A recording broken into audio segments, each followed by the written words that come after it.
ভাইয়ের শো আমি ম্যাক্সিমাম সময় শুনি, বিভিন্ন ধরনের জীবন গল্প। জি। তো শুনে শুনে একটা সময় আমার মনে হলো যে আমার জীবন গল্পটাই এরকম একটা প্রেক্ষাপটে দাঁড়িয়েছে, যেটা এই প্ল্যাটফর্মে এসে আমি উপস্থাপন করা আমার উচিত আমার ব্যক্তি জীবনের জন্য। ওকে। তো আমাকে সুযোগ দেওয়ার জন্য আমি অশেষ শুকরিয়া জানাচ্ছি এবং আপনাদেরকে আন্তরিকভাবে অভিবাদন জানাচ্ছি। Thank you. বলুন। আমি আমার ছোটবেলা থেকে একটু বলি। নিশ্চয়ই। আমার জন্ম ভোলার চরপেশন উপজেলা। আমার বাবা একজন সৎ ব্যবসায়ী ছিলেন। তো বাবা অনেক রাগী একজন মানুষ। তো আমাদের ভোলা জেলায় একটা বন্যা হয়। তো বন্যাতে আমার দাদা বাড়ির অনেক কিছু ক্ষয়ক্ষতি হয়ে যায়, দাদারা একটু নিঃস্ব হয়ে যায়। তখন আমার বাবা যখন ক্লাস 10-এ পড়ে, 10 পড়া অবস্থাতেই আমার বাবা ব্যবসায় লেগে যায়। তখন আমার নানা ছিলেন প্রতাপশালী, মানে ব্যবসায়িক দিক থেকেও ভালো, দাপটের দিক থেকেও খুব একটা ভালো পরিবারের লোক সে। তো আমার নানা বড় ব্যবসায়ী ছিলেন। সেই সুবাদে আমার বাবা আমার নানার কাছে ব্যবসায়িক কাজকর্মের জন্য আসতেন। নানার বড় ব্যবসা ছিল, ওইখান থেকে মাল নিয়ে নিয়ে আমার বাবা ছোটোখাটো একটা ব্যবসা করতেন আর কি। তো এরকম করে করে আমার মা যখন ক্লাস 6-এ পড়ে, আমার মা খুব সুন্দরী, আমার মা খালারা খুবই সুন্দরী। তা আমার বাবা দেখে পছন্দ করলো। তো করার পরে আমার নানাকে তার বন্ধু বান্ধব দিয়ে জানানো হয়েছে যে এরকম আমি তাকে বিয়ে করতে চাই। তো যাই হোক, নানা রাজি হলো। তো অনেক কষ্ট পরিশ্রমের মধ্যে দিয়ে তাদের এই সংসার জীবন শুরু। তখন আমার বাবা ছোট একটা ব্যবসা দিলেন। আচ্ছা। দিয়ে খুব কষ্টের মধ্যে তাদের সংসার। আমি আমার মার কাছে গল্প শুনছি যে আমার বাবা বিয়ের পরে 100 টাকা একটা রুম ভাড়া করে থাকতেন। 100 টাকা রুম ভাড়া করে থাকতেন, কিন্তু তাদের এতই আন্তরিকতা ভালোবাসা ছিল যে এটাকে কিছুই মনে হতো না। একটা পর্যায়ে আমার বাবা ধাপে ধাপে ব্যবসা দিক থেকে খুবই অগ্রসর হতে থাকলেন। মানে আমি জন্মের পরে নাকি খুব সুন্দর হয়েছি। আপনি বাবা আমার প্রথম সন্তান ছিলেন? আমি বাবা আমার প্রথম সন্তান। ওকে। তো আল্লাহ রহমতে সে একটা সময়ে আমাদের ভোলা চরপেশন উপজেলা, সেখানে আমার বাবা একজন সৎ ব্যবসায়ী এবং খুব নাম করা হয়ে গেল। কিসের ব্যবসা করতেন উনি? কসমেটিক্সের ব্যবসা ছিল। ওকে। খুব ভালো অবস্থা। আস্তে আস্তে ধাপে ধাপে, আমার জন্মের সময় কোনো বাড়িঘর ছিল না আমাদের। তো তার পরবর্তীতে আমাদের ইনশাল্লাহ বাবা বাড়ি করলেন, ব্যবসা। এরই মধ্যে কিন্তু আমার বাবা খুব রাগী। আমার বাবা এতটাই রাগী ছিল যে আমরা সামনে গিয়ে কথা বলতে পারতাম না। আমরা 3 ভাই বোন, আমি বড়, আমার ছোট 2 ভাই। তো সেদিক থেকে আমার বাবা একটা জিনিস ভালো ছিল না, সেটা হলো বাবার ব্যবসার দিকেই বেশি খেয়াল ছিল। আমার ভাই 2টা বড় হওয়ার পরেই সে শুধু ব্যবসার দিকেই নেবে, পড়াশোনা করাবে না, এরকম একটা অবস্থা। মেয়ে বড় হয়েছে, বিয়ে দিতে হবে। তো এরকম করে যাই হোক, আমি যখন ক্লাস 8-এ পড়ি, আমি এখানে একটা ঘটনা বলি যেটা কেউই জানে না, আজও পর্যন্ত শেয়ার করা হয়নি। হঠাৎ করে একদিন আমার বড় মামাকে পাঠানো হয়েছে আমাকে নিয়ে যাওয়ার জন্য। তো আমাকে নিয়ে গিয়ে দেখলাম যে মোটামুটি বাড়িতে বিয়ের আয়োজন চলছে। পরে রাতের বেলা দেখলাম যে রাত 11টার দিকে সত্যি সত্যি ছেলে দেখতে আসছে। এই ছেলেটা হলো আমার নানার খুব প্রিয় মানুষ, আমার নানা ভাইকে একদম পাগল করে ফেলছে। তো যাই হোক, দেখতে আসছে, মামারা কেউ রাজি ছিল না। তো এখন রাতে যখন আসছে ভালো কথা, বিয়ে হবে যদি সেভাবে পছন্দ হয়। তো ছেলেটা আপনার মাদ্রাসার দিক থেকেও সে পড়াশোনা কমপ্লিট করছে, আবার ওই যে জেনারেল লাইনে যেটা করে ওইটাও কমপ্লিট করছে। সে একটা স্কুল এস্টাবলিশ করতেছে তখন।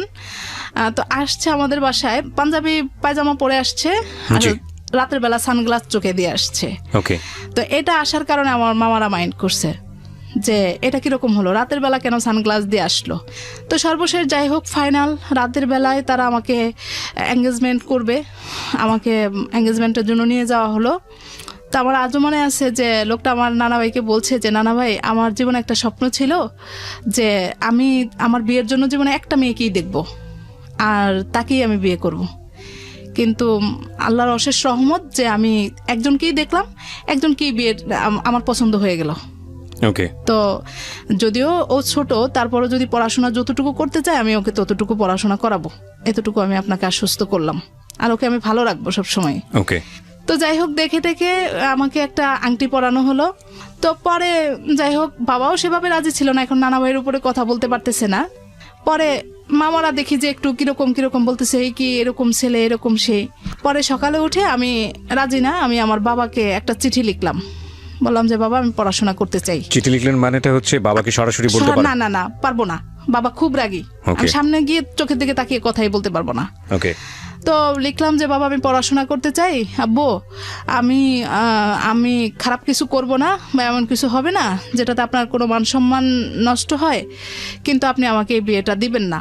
হুম। তো এটা বলার পরে আব্বু যখন চিঠিটা পড়লো তখন বললো যে হ্যাঁ আমার একটাই মেয়ে, ঠিক আছে। আমার আম্মাকে নিয়ে একটু ঝামেলা করলো যে তোমার বাবার কারণে এরকম না, আমি মেয়েকে বিয়ে দিব না। তো যাই হোক ওইখানে আব্বু স্টপ করে দিল, বললো যে আংটিটা ফেরানো হোক, এখানে আর দরকার নেই। পরে কিবরিয়া ভাই যেটা হলো, ছেলেটা এতটাই পাগল ছিল যে 2টা বছর সেই Wait করলো। ঘুরতেই থাকলো। এরকমও দেখা গেছে যে বাড়ির দরজায় এসে দাঁড়িয়ে থাকতো, 2 দিন পর পরে নানা ভাইকে পাঠাতো আমাদের বাসায়, বলতো যে একটু গিয়ে দেখেন একটু ম্যানেজ হয়েছে কিনা। পরে আমি ইন্টারমিডিয়েট পরীক্ষার 7-8 দিন আগে আমার বিয়ের কথাবার্তা চলছে, পরে 7 দিনের মধ্যেই আমার বিয়ের অ্যারেঞ্জ হয়ে গেল। তা আব্বু এই বিয়েটাতে তত বেশি একটা রাজি ছিল না। ছেলেটা কি করতো বা কি অবস্থা কিছু হ্যাঁ, জানতেন? ছেলেটা তখন ঢাকায়, আমার বাবা জানলো যে ঢাকায় বড় চাকরি করে সে তখনকার সময় 30,000 টাকা বেতন পায়, এরকম কথা শুনছে। এবং ছেলের ঢাকায় জায়গা আছে কিন্তু এখনো বাড়ি করতে পারেনি। তো শোনানোর পরে আব্বু বলছে যে আর আমাদের ওইখানে একটা আছে যে দৌলতখার লোকজন আমাদের ভোলা জেলায় বেশি পছন্দ করে, তো সেদিক থেকে তারা ওইখানকারই লোকজন, সবকিছু মিলে আব্বু রাজি হয়ে গেল। তা আব্বু জানে আমি একটু ভীতু মানুষ, তখন বলছে যে না, অনেক জোরজার করেই আমার শ্বশুরবাড়ির পক্ষ থেকে অনেক জোরজার করেই আর কি আব্বুকে ম্যানেজ করা হয়েছে। আব্বু বলছে যে আমার মেয়ে তো এরকম গ্রামে থাকতে পারবে না, এরকম কারেন্ট নেই, বাড়ির দরজাটাও ভালো ছিল না। পরে বলে যে না, আমার ছেলের বউ গ্রামে থাকবে না, ছেলেকে বিয়ে করাবো তার সাথে থাকার জন্য। আমার ছেলে ঢাকায় থাকতে একা রান্নাবান্না নিজে করে, সেই বউ তার সাথে থাকবে। তখন আমার আব্বু চিন্তা করলো যে যেহেতু মেয়েকে ঢাকায় নিয়ে যাবে অসুবিধা নেই। তো সব কিছু ঠিকঠাক হলো। তা আমি মিথ্যে বলবো না, আমার আব্বু আমাকে ডেকে জিজ্ঞেস করছে যে তুমি কি বলো। আমি বলছি আব্বু আপনি যেটা ভালো মনে করেন আমি সেটাই ভালো মনে করি, আমি কি বলবো। পরে যাক বিয়ে হলো। বিয়ে হওয়ার পরের থেকেই শুরু হলো এই আমাকে আমার শ্বশুর বাড়িতে নিয়ে যাওয়া হলো। কিছুদিন পরে আমাকে ঢাকায় পাঠানো হলো। আমার মেজো দেবরটা বাইরে চলে আপনার যায়। যখন বিয়ে হলো তখন আপনার বয়স কত? তখন আমার 18 হয়ে 18 হয়ে গেছে। গেছে। পড়াশোনা করছিলেন সেই সময়টাতে নাকি একদম বাড়িতে বসা? না, আমি ওই যে ইন্টারমিডিয়েট পরীক্ষা দিব আর কি এই সময়টাতে। হ্যাঁ, ওই সময়টাতে। ছেলের ঢাকায় বাড়ির জায়গা ছিল কিন্তু বাড়ি করেনি। আর একটা জব করে 30,000 টাকার মতো বেতন পায়। 30,000 কত টাকা। সালের ঘটনা এটা? এটা হলো 2004 সালের ঘটনা। Okay fine. তারপর পরে যাই হোক আমাকে নিয়ে আসা হলো। খুব আদর যত্ন আমার শ্বশুর বাড়িতে, খুবই ভালো, খুব ভালো। এখন কিছুদিন পরে দেখা গেল যে এতটাই আদর করতেছে আমার শাশুড়ি যে একেবারে খাবারটা সামনে নিয়ে দিতেছে, এবং ভালো লাগতো আমাদের বাড়ির থেকে এই বাড়িতে ভালো লাগতো, এরকম অবস্থা। তো আমি আমার শ্বশুর বাড়িতেই থাকতে যেতাম বেশি। কিছুদিন পরে আমাকে ঢাকায় পাঠানো হলো। কিবরিয়া ভাই আমার হলো কি, আমার আব্বু যেহেতু এরকম ছিল, আমি হঠাৎ করে একটা মুক্ত পরিবেশে চলে আসছি বিয়ের পরে, এরকম মনে হয়েছিল। আমি যখন ঢাকায় আসি তখন দেখি যে না, এত স্বাধীন জীবন, আমি তো এরকম স্বাধীনতা পাইনি কখনো। জি। এখন যখন ঢাকায় আসছি দেখলাম যে না, খুব শান্তি। তো এখানে একটু ঘোরাফেরা করতেছি, নিয়ে যাইতেছি এক এক জায়গায়, ভালো। এখন আর আমি ঢাকায় থাকার চিন্তা ভাবনা। ওকে। তো ছুটিতে গিয়ে আমি ইন্টারমিডিয়েট পরীক্ষা দিয়ে আবার ঢাকায় চলে আসলাম। নিয়ে আসতেছে আবার আমার শ্বশুরবাড়ি থেকেই আমাকে পাঠানো হচ্ছে যে যাও থাকো, এরকম। ওকে। তো এরকম করে করে আমি ইন্টারমিডিয়েট পাশ করলাম। এসে আপনি শ্বশুর বাড়িতে আসার পরেও লেখাপড়া করার সুযোগ পেলেন? হ্যাঁ, পরীক্ষাটা সামনে ছিল বলে সুযোগটা দেওয়া হলো। ওকে। তো রেজাল্টের পরে আমি ঢাকায় চলে আসি। এখন আমার চিন্তা ভাবনা হলো যে আমি ঢাকায় পড়াশোনা করব। আমাদের এই বিয়েটা কি তাহলে আমরা অ্যারেঞ্জ ম্যারেজই বলতে পারি? জি জি জি। ওকে।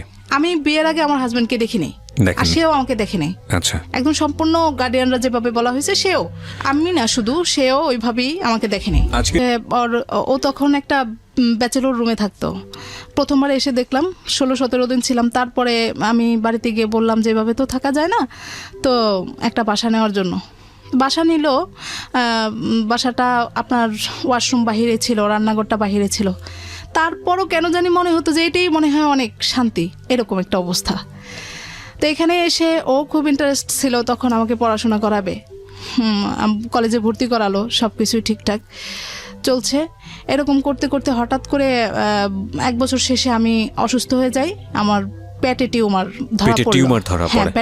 ধরা পড়লো। শেষ পর্যন্ত আমাকে অপারেশন করানো লাগলো। তো এই অপারেশনটাকে কেন্দ্র করে, আসলে আমার পেটে টিউমার ছিল কিন্তু আমার শ্বশুর বাড়িতে অন্যরকম একটা চিন্তা ভাবনা করছে যে অপারেশন হয়েছে আর বাচ্চা কাচ্চা হবে না, এরকম ঝামেলা হবে। তো তখন থেকেই তারা মূলত তাদের ছেলেকে কিভাবে কি করবে, আরেকটা বিয়ে দিতে হবে কিনা, বা আমাকে মানে ঘটনার পর থেকেই অল্টারনেটিভ একটা চিন্তা ভাবনা শুরু হয়ে গেছে। আচ্ছা, এটা একদম প্রমাণিত কথা। আমার শ্বশুর বাড়িতে বেশ কিছু কথাবার্তা হচ্ছে, ননদরা এসে ঘরে কান্নাকাটি করতেছে, বলে যে অমুক বাড়িতে গেলাম, আলাপ আলোচনা করলো যে তোমাদের বউর তো আর বাচ্চা কাচ্চা হবে না, এরকম। তো শুনে শুনে খুবই মন খারাপ, কিন্তু আমার শারীরিক অবস্থা এত খারাপ হয়ে গেছে যে ডাক্তার বলছে যে আপনারা 1.5-2 বছরের মধ্যে কোনো বাচ্চা কাচ্চা নেওয়ার চিন্তাই করবেন না, এরকম অবস্থা। তো যাই হোক, শুনে শুনে মন এত খারাপ, আমার আব্বু আম্মু চিন্তায় পড়ে গেল যে সত্যিই তো না জানি কি, মানে তাদেরকে বোঝাতেই পারলাম না যে না আমার ওই রকম কোনো সমস্যা হয় নাই। গ্রামে তো তারা আসলে তাদের দোষও দিচ্ছি না, ওইভাবে চিন্তা করে নিছে। আপনার হাজবেন্ড কি জানতো ওই সময়টাতে? না, হাজবেন্ড জানতো, ও জানতো। আচ্ছা, উনি কি কথাগুলো কানে তুলতেছিল? ও বলতো যে শুনো, তারা বলবেই, আচ্ছা বলবেই, থাক, অসুবিধা না, আমি তো জানি বিষয়টা। পরে আমি নিজের থেকে মানে খুব বেশি আগ্রহী হয়ে গেলাম যে না, এখন আমার বাচ্চা দরকার। আমি এরই মধ্যে আবার একটা স্কুলে জব নিলাম। মানে আগ্রহী হয়ে গেলেন বেবি নেওয়ার জন্য। এটা কি ইনসিকিউরিটি থেকে এক ধরনের অনিশ্চয়তা, সংসারটা থাকবে কি থাকবে না, যারা এই ধরনের কথা বলতেছে? এটাও ছিল, ইনসিকিউরিটি ছিল। কারণ হলো যে আমার শ্বশুর বাড়িতে গেলে শাশুড়ি খুব কান্নাকাটি করতেন যে বাচ্চা হবে না, বাচ্চা হবে না, ননদরা মুখ কালো করে থাকতে। তো এরকম দেখে দেখে আমার খুব আগ্রহী। আর কি ভাই, আমি আপনাকে একটা কথা বলি, আমার না এই ঢাকায় আসার পরে যখন দেখতাম যে মেয়েদেরকে নিয়ে মায়েরা দৌড়াচ্ছে ভিগার নেচার জন্য, তখন লিখিত পরীক্ষা ছিল, তো দৌড়াইতেছে, কোচিং করাইতেছে, গাইড করতেছে খুব, মানে তখনই আমার স্বপ্ন দেখা শুরু হলো যে মায়েরা তো প্রথমে একটা ছেলে সন্তানই চায়, যে একটা ছেলে হোক। কেন জানি না, আমি মেয়ে সন্তান চাইতাম মনে মনে। আচ্ছা, আমার একটা মেয়ে সন্তান। না, সাধারণত মায়েরা এটা চায়, কিন্তু আমি অনেক মাকে দেখেছি মেয়ে সন্তানই চায়। অনেক মাকে দেখেছি। আমার জানা মতে ছেলে সন্তান চায়, এটা বেশি আমাদের দেশের প্রেক্ষাপটে বেশি। হ্যাঁ, তো এখন আমি মনে মনে শুধু, যদিও আমি জানি যে আমার শ্বশুর পরিবারে ছেলে সন্তানের গুরুত্বটা অত্যাধিক, তারপরেও আমি মেয়ে সন্তান চাইতাম। তো যাই হোক, আমি একদিকে পড়াশোনা করতেছি, একদিকে আমি জব করতেছি, মনে হইতেছে যে শান্তি কোনো শেষ নেই, এরকম অবস্থা। তো শেষ পর্যন্ত দুজনের চিন্তা ভাবনার মধ্য দিয়ে বাচ্চা নেওয়ার একটা চিন্তা করলাম। তারপরে আমি একদিকে জব করতেছি, তখন আমার টিউশনি করার চিন্তা। স্কুলে সবাই টিউশনি করে, এখন আমিও টিউশনি করবো। আমার সংসারটা শুরু, আমার বাবার বাড়ি থেকে আমাকে কিছুই দেওয়া হয়নি। এদিক থেকে আমার শ্বশুর বাড়িতে শুরু হলো ঝামেলা যে আমাকে কিছু দেওয়া হয় না। আর এখানে আমার আব্বুর একটা বড় গাফলতি আছে, যেটা হলো যে আমার বিয়ের সময় সবাই গেছে আমার বাবার বাড়িতে, আমাকে নিয়ে আসছে, কিন্তু আমার শ্বশুর যায় নাই। আমাদের ওইখানের একটা কালচার আছে যে শ্বশুরকে পরে, বিয়াইকে পরে খুব আপ্যায়ন করে নিতে হয়, কিন্তু আমার বাবা এটা করে নাই। আচ্ছা, এটা না করার কারণে পরবর্তীতে বাবা এটাকে কোনো গুরুত্বই দিল না। আমি ঢাকায় চলে আসলাম, আর এটা গুরুত্বই দিল না। এখন এটা নিয়ে খুব ঝামেলা শুরু হচ্ছে। আমি এবার বাড়িতে গিয়ে খুব কান্নাকাটি, বাবার সামনে তো কিছু বলার সাহসই নেই, আম্মার সাথে কান্নাকাটি করতেছি যে এটা নিয়ে কথা হচ্ছে, ঠিকই তো, আমার শ্বশুরকে তো ডাকা উচিত, করা উচিত, আপ্যায়ন করা উচিত। তখন বাবা পরবর্তীতে 2-3 বার আমার শ্বশুরকে দাওয়াত করলো, কিন্তু আমার শ্বশুর সেটা গ্রহণ করে নাই। কিন্তু এটা তারা মানে কোনোদিনও স্বীকার করে না যে আমার বাবা এটা করছে। দেখে দেখে বাবা বলল যে আমার মেয়ে থাকে ঢাকায়, আমি আমার বেয়াই আমার সাথে, আমার বাবা একটু এক ঘরে মানুষ, যাই হোক, ওইভাবে চিন্তা করে নিছে। কিন্তু এই জিনিসটাই পরবর্তীতে অনেক পরে আমি টিউশনি করতে লাগলাম, তারপরে স্কুলে চাকরি করতে লাগলাম, নিজের পড়াশোনা সবকিছু একই সাথে, এত ভালো লাগতো। তো আমার মেয়েটা হওয়ার 7-8 দিন আগে আমি স্কুল থেকে ছুটি নিলাম। নেওয়ার পরে ওকে ডেট দিল, হলো ডেটের 18 দিন আগে আমার বাচ্চাটা হবে। আমি তো তা জানতাম না, আমি এতটাই অজ্ঞ ছিলাম, আমি ভাবতাম যে মানে ডাক্তার যেদিন বলছে সেদিনই বাচ্চা জন্মগ্রহণ করবে, আচ্ছা, এরকম জানতাম। তো যেদিন জন্ম হবে সেদিন আমি সকালবেলা, আমার খারাপ লাগতেছিল, আমি বললাম যে তুমি অফিসে যাওয়ার সময় আমাকে একটু নিয়ে যাও, আমি স্কুলে যাব। বলে যে না, যাওয়ার দরকার নেই। এরই মধ্যে আমি একদিনও, মানে এই যে আমার অসুস্থ অবস্থায় আমার বাবার বাড়ির লোকজনও বলতে পারবে না আমি কিরকম অবস্থায় আছি, বা শ্বশুর বাড়ির লোকজনও বলতে পারবে না, আমাকে দেখে নাই, কিন্তু এমনি খোঁজ খবর হচ্ছে, জানানো হচ্ছে প্রতিনিয়ত। পরে গেলাম, স্কুলে গেলাম, দুপুর পর্যন্ত কাজ করলাম, করে বাসায় গেলাম। এখন দেখি যে না, আমার শরীরটা খুব খারাপ হচ্ছে। পাশের বাসার ভাবিকে গিয়ে বললাম, ভাবি আমার তো এরকম সিমটম দেখা দিচ্ছে, কি করব? বলে যে হাসপাতাল চলে যান। বলার পরে বলে যে তুমি না 3-4 দিন আগে ডাক্তার দেখে আসছো? আমি বলে যে না, ওই বাসার ভাবি বলছে আমাকে ডাক্তারের কাছে যেতে হবে। পরে বললো যে তাহলে আমি একটা সিএনজি ডাকি। আমি বলে যে না, সিএনজি না, রিক্সায় যাব। আচ্ছা, রিক্সায় যাব, মানে কথা বলতে বলতে যাব, এরকম একটা অবস্থা। তো রিক্সা নিয়ে যাচ্ছি, এই পেইন হচ্ছে, আবার কিছুটা কমতেছে, যখন কমতেছে তখন দুজন গল্প করতেছি, আবার যাচ্ছে, এরকম। পরে আমাকে মগবাজার আদ্দিন হসপিটাল ভর্তি করানো হলো। ওইখানে করানোর পরে আমার এই বড় মেয়েটা সারা রাত থাকার পরে পরের দিন জন্মগ্রহণ করলো। ওকে। তো তারপরে আমি যখন স্কুলে খবর দিলাম, ওরা ভাবতেই পারে না যে কি বলে, কালকেও স্কুল করে গেল, ডিউটি করে গেল, এই মানুষটা আজকে বলে যে এরকম অবস্থা। পরে জন্মগ্রহণ হলো, ঠিক আছে, সব কিছুই ওকে হলো, নর্মালি বাচ্চা জন্ম নিল, কিন্তু বাচ্চাটা খুব অসুস্থ ছিল, আচ্ছা। ওয়েট কম ছিল, দেখতে ভালো ছিল না, একদম কুচড়ে ছিল, কিরকম একটা বাচ্চা। তখন মন খারাপ হয়েছে যে আসলে যে আমি এতটা পরিশ্রম করছি, যার কারণেই হয়তো যে আমার কলিগরা মনে বলতো, হয়েছে এটা? আচ্ছা। হ্যাঁ এখন মনে হয় যে এতটা কলিগরা বলতেন যে এত কষ্ট করতে হয় না এই সময়। তো আমি দেখলাম যে আমার শরীরে তো ভালোই সামর্থ্য আছে, আমি করবো না কেন, ঘরে বসে থাকবো কেন। তো কিবরিয়া ভাই আমার একে নিয়ে খুব ঝামেলা পোহাইতে হলো। নাম কি হলো মেয়েটার, যেটা একটু আগে হাবিবা রহমান ওহি। ওহি, হ্যাঁ। তো ওকে নিয়ে আমার খুব ঝামেলা, সুস্থ ছিল না, খুব খারাপ অবস্থা। পরে হওয়ার পরে আমাদের বাড়ি থেকে আম্মা আসলো, মামিরা সবাই আসলো, আমার শ্বশুর আসছেন, এসে খুব প্রথম রাতনি বেশ সবাই খুব খুশি। জি। পরে আমাকে 18 দিন পরে, ওর 18 দিন বয়সে আমি আমার বাবার বাড়িতে যাই। প্রথমে শ্বশুর বাড়িতে যাই, সেখান থেকে কিছুদিন থেকে আমার বাবার বাড়িতে যাই। আচ্ছা। তো এখন বাচ্চাটা অসুস্থ জন্য আমাকে আমার আম্মা ঢাকায় আসতে দিল না। তো 3.5 মাস বয়সে আমি আবার ঢাকায় চলে আসি। তখন বাচ্চাটা একটু ফুরফুরে হয়েছে, বাবা মার কাছে ছিলাম, খুব যত্ন আদি, ভালো একটু মোটামুটি, কিন্তু অসুখ তার লেগেই থাকে একটার পর একটা, একটার পর একটা। জি। তো এরই মধ্যে আমি যখন ঢাকায় চলে আসি, এখন আবার আমাকে স্কুল থেকে, আমি কিবরিয়া ভাই মানে ভালোই টিচিং দিতে পারতাম আর কি, যার কারণে তারা খোঁজ খবর নিচ্ছে। আর পরে গেলাম ওকে নিয়ে, এখন বলে যে না আপনি আবার স্কুলে জয়েন করেন। তা আমি বললাম যে না, এত ছোট বাচ্চা নিয়ে কিভাবে কি, বলে যে না এখানে খালারা আছে, ওকে দেখবে, আপনি আপনার কাজ করতে থাকেন, আপনাকে অনেক সুযোগ সুবিধা দেওয়া হবে, 11টা পর্যন্ত আপনি থাকবেন, এরকম। তো এরকম হয়েছে, আমার সংসারের দিক থেকেও আমার দরকার। আমি এখানে একটু বলে রাখি কিবরিয়া ভাই, কোনোদিনই আমি সংসারে এসে আমার সংসারটাকে ওইভাবে একদম ফুলফিল পাই নাই যে না মাস শেষে ঘর ভাড়াটা দিতে গেলে আমার কোনো কষ্ট হবে না। তো এখন দেখলাম যে না, আমার সংসারে তো আমি কিছু না করা ছাড়া তো আমি নিশ্চিন্তে থাকতে পারবো না। তো আমি এই 3.5 মাসের বাচ্চাকে নিয়ে স্কুলে যাচ্ছি, এদিক দিয়ে আমার মন খারাপ।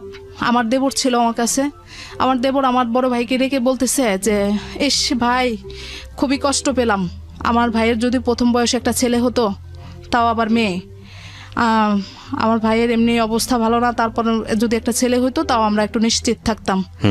মেয়ে সন্তান হলো, এই এখান থেকে শুরু হলো, মেয়ে সন্তান, মেয়ে সন্তান। তাদের ছেলের জীবনে প্রথম একটা ছেলে হলো না, ভাইয়ের জীবনে প্রথম একটা ছেলে হলো না।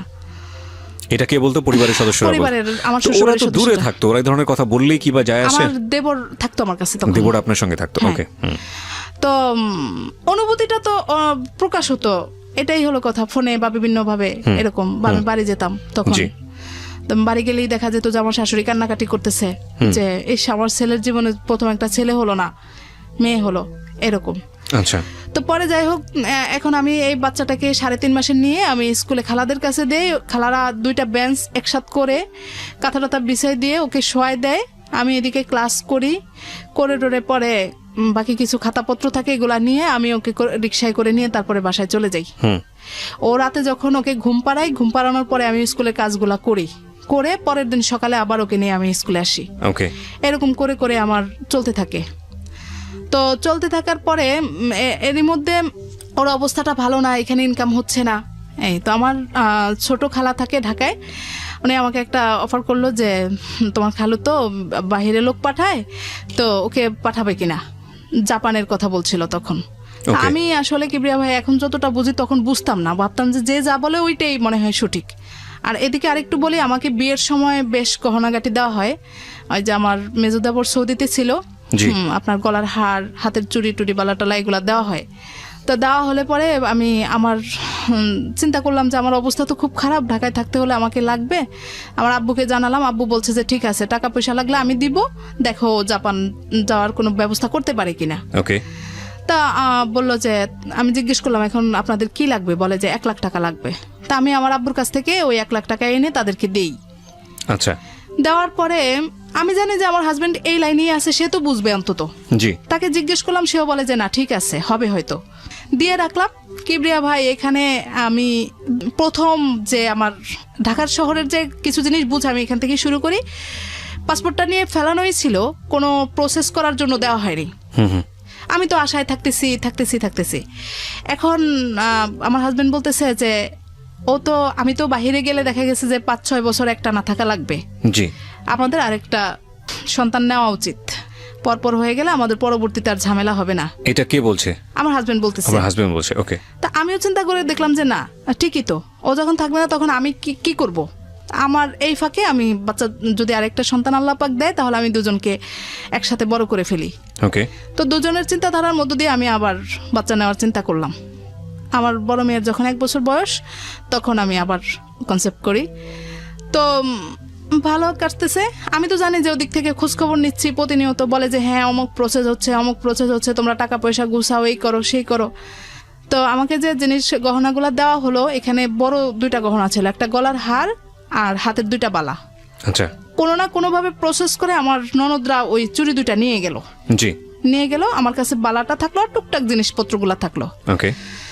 তো এখন আমি আমার মূল টাকা নাই, কোনো গচ্ছিত টাকা পয়সা নাই, আমি আমার আব্বুর থেকে নিয়ে আসবো, আর আমার এই গহনাটুকুই আছে। ওকে। এই গহনাটুকু আমি আমার ছোট খালার কাছে রাখলাম, বললাম যে যখন প্রসেস হয় তখন আপনারা এইভাবে আপনারা এটা বিক্রি টিক্রি করে দিয়ে তারপরে যতটুকু দেখেন কতটুকু হয়। আচ্ছা।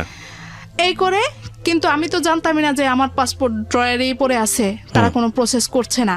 আচ্ছা। হ্যাঁ, তো বলতেছে যে টাকা পয়সা অ্যারেঞ্জ করো, এই করো, কিছুদিনের মধ্যেই হয়ে যাবে।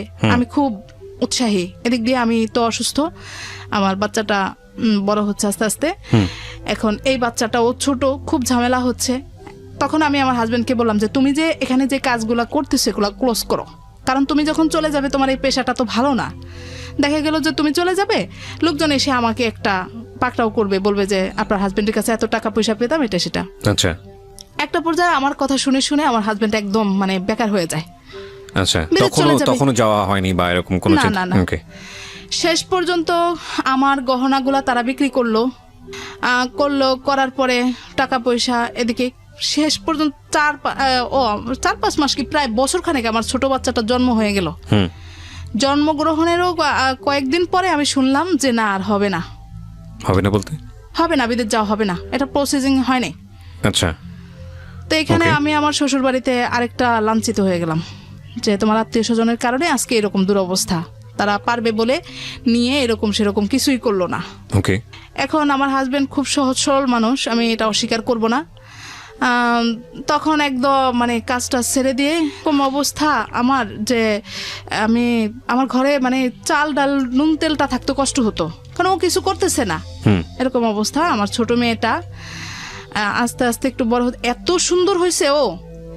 এখন এখানে আরেকটু বলে, আমার হাজবেন্ড প্রথম মেয়েটা মেনে নিল, কিন্তু দ্বিতীয়বার সে কি স্বপ্ন দেখছে, তখন আমিও স্বপ্ন দেখছিলাম যে একটা ছেলে হোক। পরবর্তীতে হয় নাই, হাসপাতাল এরকম কিছু অবস্থা করছে সে, মানে নারাজ অবস্থা। হাসপাতালে কি করেছে? হাসপাতালে সে মানে উগ্র হয়ে গেছে, বলতেছে যে কেন হলো না, ছেলে হলো না। হ্যাঁ, আমি তো জানতাম ছেলেই হবে, কখনো তো আমাকে বলে নাই, কয়েকবার আল্ট্রাসাউন্ড করানো হয়েছে, সে তো আমাকে কখনোই বলে নাই। কে বলে নাই? আপনি বলেন নাই? আমি বলিনি। আসলে কি বলেন নাই? আসলে আমাকে জানানোই হয়নি। আমি কখনো ডাক্তারের কাছে জানতেই চাইতাম না, ভয়ে জানতেই চাইতাম না যে আমার কি ছেলে হবে না মেয়ে হবে। ওকে। ভয় কেন করতেন? যদি মেয়ে হয় কেন করতাম যে আবার যদি মেয়ে হয়, এটা শুনলে যদি আমার শারীরিক অবস্থাটা খারাপ হয়ে যায়, এজন্য। পরে আমার আম্মা ছিল, আমার ছোট খালা ছিল, তারা দেখছে যে এরকম অবস্থা। পরের দিন আমার ছোট খালা হাসপাতালে এসে বলতেছে যে তুমি বাচ্চাটাকে বিক্রি করো, আচ্ছা, আমি তোমার বাচ্চাটাকে নিয়ে নিব। কে বলতেছে এটা? আমার ছোট খালা বলতেছে। আপনাকে? হ্যাঁ, আমাকে বলতেছে। আমি তখন বেডে শোয়া। পরের দিন এত সুন্দর হয়েছে ও। তো মানে আপনাদের পারিবারিক আচরণ দেখে সেই প্রস্তাবটা দিয়েছে? এই প্রস্তাবটা দিয়েছে। আমি বললাম যে কেন? বলে যে তোমারও মন খারাপ, আর ওর বাবাকে যেরকম দেখলাম মনে হয় না সে মেয়ে দেখে খুশি। আসলে মেয়েরাই যে ভালো, আর আমাদের পরিবারে মেয়ে কম বলে আমাদের পরিবারে খুব চাহিদা মেয়ের। জি। আমাদের পরিবারের সবাই খুব খুশি যে আমার পরপর 2টাই মেয়ে। এখন বলছে যে তোমার মেয়েটা এত সুন্দর হয়েছে, ওকে আমি নিয়ে নিব, তোমাকে আমি 3 লাখ টাকা দিয়ে দেই, তুমি মেয়েকে আমাকে দিয়ে দাও। তুমি একটু সুস্থ হলে তাকে জিজ্ঞেস করো সে কি মেয়ে দেখে কি খুব বেশি নারাজ, যদি হয়ে থাকে আমি ওকে কিনে নিব, ওকে আমি মানুষ করব। তো সত্যি সত্যি আমারও মনের মধ্যে খুব ছিল। আমি আমাকে বুঝিয়ে বললো যে না, আসলে আমার খুব আশা ছিল, একটা ছেলে দরকার, একটা ছেলে হলে তো আমাদের আর চিন্তা ভাবনা থাকতো না। যাই হোক, এগুলা মনে কোনো কষ্ট নিও না, আল্লাহ যা দিছে তা নিয়ে আমরা থাকবো। পরবর্তীতে আমি এখান থেকে সান্ত্বনা যে না আমাকে আমার হাজবেন্ড বুঝিয়ে বলছে, বাস এটুকুই। ওকে। কিন্তু আমি যতবারই আমার মেয়েদেরকে নিয়ে বাড়িতে যেতাম, আমার শাশুড়ি ততবারই কান্নাকাটি করতেন। পরপর 2টা মেয়ে, প্রথমবার তো ছিলই, এখন আরো বেশি। আমার ছোট ননদ বলতো যে মেয়ে বাচ্চা আমার একদমই পছন্দ না। এই দিকগুলো দেখে দেখে আমারও নিজেরও এখন কেন জানি মেয়েদের প্রতি একটা তো আপনি অনীহা। এক ধরনের প্রতিবাদ করতেন না যে না এটা কিছুই করতাম না, কিছু বলতেন না? না এখন আমার মন থেকে কেন জানি একটা আমারও অনীহা চলে আসছে ওই সময়টাতে যে না মেয়ে বাচ্চা, যে আসলে Okay. ছেলে দরকার। তারপরে যাই হোক আমি ঢাকায় আসলে মোটামুটি আবার ঠিক হয়ে যাই। আচ্ছা। বাড়িতে গেলেই সমস্যাগুলো হয়, কিন্তু ঢাকায় আসলে ঠিক হয়ে যায়। এরই মধ্যে যখন আমার হাজবেন্ড পুরোপুরি একদম বেকারের মতো অবস্থা, হালকা পাতলা কিছু করে, তখন আস্তে আস্তে প্রকাশ পেতে শুরু করলো। আমরা একটা বড় বাসা নিলাম, মানে 2 বাচ্চা হয়ে গেছে, এখন একটু বড় ফ্ল্যাট নিলাম, আগে ছোট বাসায় ছিলাম। তো আমাকে একটা জিনিস একটু বলেন, মানে আমার মাথায় আসছে না, যেহেতু আপনার হাজবেন্ডের কোনো ইনকাম নাই, আপনাদেরও 2টো বাচ্চা হয়ে গেছে, খুব স্বভাবতই একটু বড় বাসা দরকার, কিন্তু যখন একটা বড় বাসায় যাচ্ছেন তখন একটু চিন্তা ভাবনা করার দরকার না যে এই পয়সাটা কোত্থেকে আসবে? জি, আমার ছোট ভাইটা তখন আমার সাথে ছিল। তখন আচ্ছা। ভাইকে বলছি, ভাই তুই আমার সাথে ছিল বলতে অন্য জায়গায় থাকতো। ভাইকে বলছি, ভাই তুই আমার সাথে থাক, আমার সাথে থেকে আমাকে কিছু দে। এখানে থাকলে হয় কি বাসাটা একটু বড় হলো, ভাই তো আর সবসময় থাকবে না সারাদিন, এরকম একটা চিন্তা ভাবনা। আর আমি টিউশনি বাড়িয়ে দিলাম, স্কুল করতে লাগলাম, আচ্ছা। এরকম অবস্থা। আর ওকে বললাম যে তুমি টুকটাক কিছু করো। আচ্ছা। তো খুব কষ্টের মধ্যে বাসা ভাড়াটাই দেই, কিন্তু খাওয়া দাওয়া খুবই কষ্ট, এরকম করে দিন যেতেছে। এখন এই থেকেই আমাদের সংসারে অশান্তি শুরু। মানে আমিও সহ্য করতে পারি না যে আমার ইনকামটা কেন, আমার টাকাটা আমি জমাবো, এই করব সেই করব, কেন সংসারে খরচ করি, তুমি কেন ভালো কিছু করতে পারতেছো না। ও কি চেষ্টা করতো না নাকি, মানে চেষ্টা করতে হতো না? ব্রেক হয়ে গেছে জাপান যাওয়ার বিষয়টা নিয়ে, আবার তার চেষ্টাটা কম। আচ্ছা। ওকে। এই করে করে ওর সাথে আমার দ্বন্দ্ব বিরোধটা লেগে যাচ্ছে, মাঝে মাঝে ঝগড়া বিবাদ হইতেছে। এখন কিছু কিছু সময় সে তার পরিবারে এগুলা ব্যক্ত করতেছে। ব্যক্ত করার কারণে এই আমার শ্বশুর শাশুড়ি এখান থেকেই শুরু করে, তোমার পরিবার বাড়িতে পাঠিয়ে দাও। মানে বিষয়টা হচ্ছে ঢাকা থেকে থাকার, যেহেতু তুমি এফোর্ড করতে পারছো না, সুতরাং ঢাকা থেকে তুমি ওকে গ্রামের বাড়িতে পাঠিয়ে দাও। হ্যাঁ, এখন আমার কথা হলো যে আমি যাব না, আমি আমার মেয়েদেরকে আমি ঢাকায় পড়াবো, যত কষ্টই হোক না কেন, আমি আরো বেশি কষ্ট করবো। তখন আপনার মেয়েরা কোথাও পড়াশোনা করে না? না, ছোট। আচ্ছা। তো দেখতে দেখতে আমার বড় মেয়েটা যখন 5 বছর বয়স, তো ওকে আমি অন্য কোনো স্কুলে দিই না, আমি যে স্কুলে ছিলাম আসা যাওয়া করতো আর কি। খুব ইন্টারেস্ট, আমি তো আগের থেকেই আমার ফিগারনেসে কবে মেয়ে বড় হবে আমি পারি না যে টেনে হিস্ট্রি বড় করি। আচ্ছা। 5 বছর বয়স যখন হলো, নার্সারিটা কোনো রকম পড়ছে, তখন আমি ওকে ট্রায়াল দেওয়াইলাম ফিগারনেসের জন্য। হ্যাঁ, ফিগারনেসের প্রতি আপনার এতটা শখ কেন? মানে ওই যে মেয়েরা, ফিগারনেসটা গার্লস স্কুল, অনেক স্টুডেন্ট, তারপরে ভালো লাগতো পড়াশোনাটা। আমি বিগত বছরগুলাতে আমি প্রশ্নপত্রগুলো একটু গাইডের পিছনে দেখে দেখে আমার কেন জানি না এটা একটা ফিগারনেসের প্রতি একটা আলাদা যোগ ছিল। তো এখন আমি মেয়েকে পরীক্ষা দেওয়ালাম, তখন পরীক্ষাও ছিল, লটারিও ছিল। আচ্ছা। এখন পরীক্ষা দেওয়া দেখলাম যে না, সে পরীক্ষায় আসছে, রেজাল্ট আসছে। তা আসছে, এরই মধ্যে আমার কথা হলো এবছর আমার ফিগারনেস না হলে আমি ভালো একটা স্কুলে দিবই আমার মেয়েকে। আচ্ছা। তা আমি করলাম কি, ওকে ন্যাশনাল আইডিয়াল স্কুলটাতেও পরীক্ষা দেওয়ালাম। এখানে বাসাইতে আসলো, কিন্তু লটারির ডেট দিল পরে। এরই মধ্যে আমি ন্যাশনাল আইডিয়ালে পরীক্ষা দেওয়ানোর পরে মেয়ে এখানেও টিকে গেছে। তো টিকে যাওয়ার পরে এখন আমি তো ওর বাবাকে বলতেছি যে লটারিতে আসবে না ওইখানে, আমাদের এত ভালো ভাগ্য নাই, তুমি মেয়েকে এখানে ভর্তি করে দাও। তো ন্যাশনাল আইডিয়ালে আবার খরচটা বেশি। তো এখন বলতেছে যে না, আমার কেন জানি মনে হয় ও এখানে টিকে যাবে। ওকে। আমি বলি যে না, লটারির উপরে তুমি করে থাকো না, এখানে 3 দিন সময় দিছে, তুমি ভর্তি করো। এটা নিয়ে একটা পর্যায়ে আমি একবারে খাওয়া দাওয়া বন্ধ করে দিই, রাগ করে, তুমি আমার মেয়েকে পড়াইতে চাও না। বলে যে না, আমার কেন জানি মনে হয় ও টিকে যাবে। তো যেদিন রেজাল্ট হবে সেদিন সকালবেলা শীত, অনেক ঘন কুয়াশা। তো আমি ফজর নামাজ পড়ে শুয়ে আছি, সে দেখে যে রেডি যাবে রেজাল্ট আনতে। আমি বলে যে শুধু শুধু মেইন ব্রাঞ্চে দেয় রেজাল্টটা। তো এখানে কিবরিয়া ভাই আপনি জানেন কিনা আমি জানি না, যে ওইখানে নাকি বাংলাদেশ ব্যাংক থেকে নাকি কি খুব একটা সুন্দর সিস্টেম নাকি করে। আমি আর যাইনি, ওর বাবা গেল, গিয়ে পরে আপনার খবর দিল যে না, মেয়ে হয়ে গেছে। ওই দিনটা যে মানে কিরকম কাটছে আমার জীবনে, মনে হয় একটা অত্যাধিক বড় পাওয়া। রেজাল্ট এবং লটারি দুইটাতেই টিকে গেল, বাচ্চাটা ছোট। আমি প্রথমবারই তাকে পরীক্ষা দেওয়ালাম, অন্যরকম একটা অনুভূতি। আচ্ছা। তো এখন ওর বাবা এতটাই আনন্দিত হয়েছে ওইখানে, আমাকে খবর দিল, মানে খুশিতে। আর ওই দিনের অনুভূতি এখন আর প্রকাশ করা যাবে না, অনেক বড় একটা অনুভূতি। আমি বলছি যে ওকে জড়ায় ধরে বলতেছি যে ওহি, তোদের সংসারে আমি এই এত বছর একটা বড় একটা মানে কিছু পেলাম, অনেক খুশি আজকে আমি। আমার মনে হয় একটা মাস শুধু হাওয়ায় হাওয়ায় আমি উড়ে বেড়াইছি, এরকম একটা অবস্থা। তো ভর্তি করালাম মেয়েকে, মেয়ে 1 কমপ্লিট করলো। 1 বছরটা ভালো, খুব ভালো কাটতেছে, বাবারও খুব আগ্রহ, আমারও। আমি ওকে পড়ানোর জন্য দেখা গেছে টিউশনি করি রাতে 11টা পর্যন্ত, স্কুল করি, তারপরে আমার মেয়েটাকে আমি পড়াইতেছি। পরের বছর আমার ছোট মেয়েটা খুবই ছোট, ওটা এখনো স্কুল কোথাও দেই নেই, পড়াশোনা এখনো হাতে দেই নেই, নিজে নিজে একটু একটু পড়ে। পরে আমার আবার নেশা, ওকে আমি দেওয়াই, দেখি বোনের কোটায় আসে নাকি, যদি হয়ে যায় তাহলে আমি ওকে 2 বছর রেখে দিব, আচ্ছা, কারণ লটারিতে আসবে এমন তো কোনো গ্যারান্টি নেই। পরের বছর আবার আমি ওকে পরীক্ষা দেওয়াম, সবাই না করলো, বললো যে না এত ছোট বাবুটাকে দেওয়ার কোনো দরকার নেই। আমি বলি, না দেখি ও একটু ঘুরে আসুক, ছোট মেয়েটা ও খালি আমাকে ছাড়ে না, দেখি ও পরীক্ষার ভিতরে ও যেতে পারে নাকি, আমি একটু দেখি, আসবেই যে এরকম কোনো কথা নেই। পরে আমি ওকে আবার পরীক্ষা দেওয়ালাম, দেখি সেও দেখি যে বাসাইতে চলে আসছে রেজাল্ট। মানে দুজনেই খুব মেরিটোরিয়াস ছিল। হ্যাঁ, মোটামুটি। তো এখন তাও রেজাল্ট দিয়ে এখন ওর বাবা বলছে যে আমি বাড়ি যাবো ডিসেম্বরে, বলে যে না তুমি বাড়ি যাও না, রেজাল্ট দেবে। আমি বলি না, ওইসব রেজাল্টের জন্য থেকে লাভ নেই, আমি ঘুরে আসি, ও টিকবে না, ও আসবে না লটারিতে। আমি চলে গেলাম 19 তারিখে, 20 তারিখে লটারি হচ্ছে ঢাকায়। তো এখানে মজার একটা বিষয় আমি একটু উল্লেখই করি, আমার কাছে ভালো লাগার বিষয়টা আমার জীবনের জন্য। বাড়ি গেছি আমি, সকালে গিয়ে ভোলায় পৌঁছালাম, তো আমাকে বলতেছে যে আমি রেজাল্ট আনতে যাচ্ছি। আমি বলছি যে শুধু শুধু কি দরকার, রেজাল্ট তো পরে জানাই যাবে, কারণ আমি যাব। রেডি হয়ে গেছে।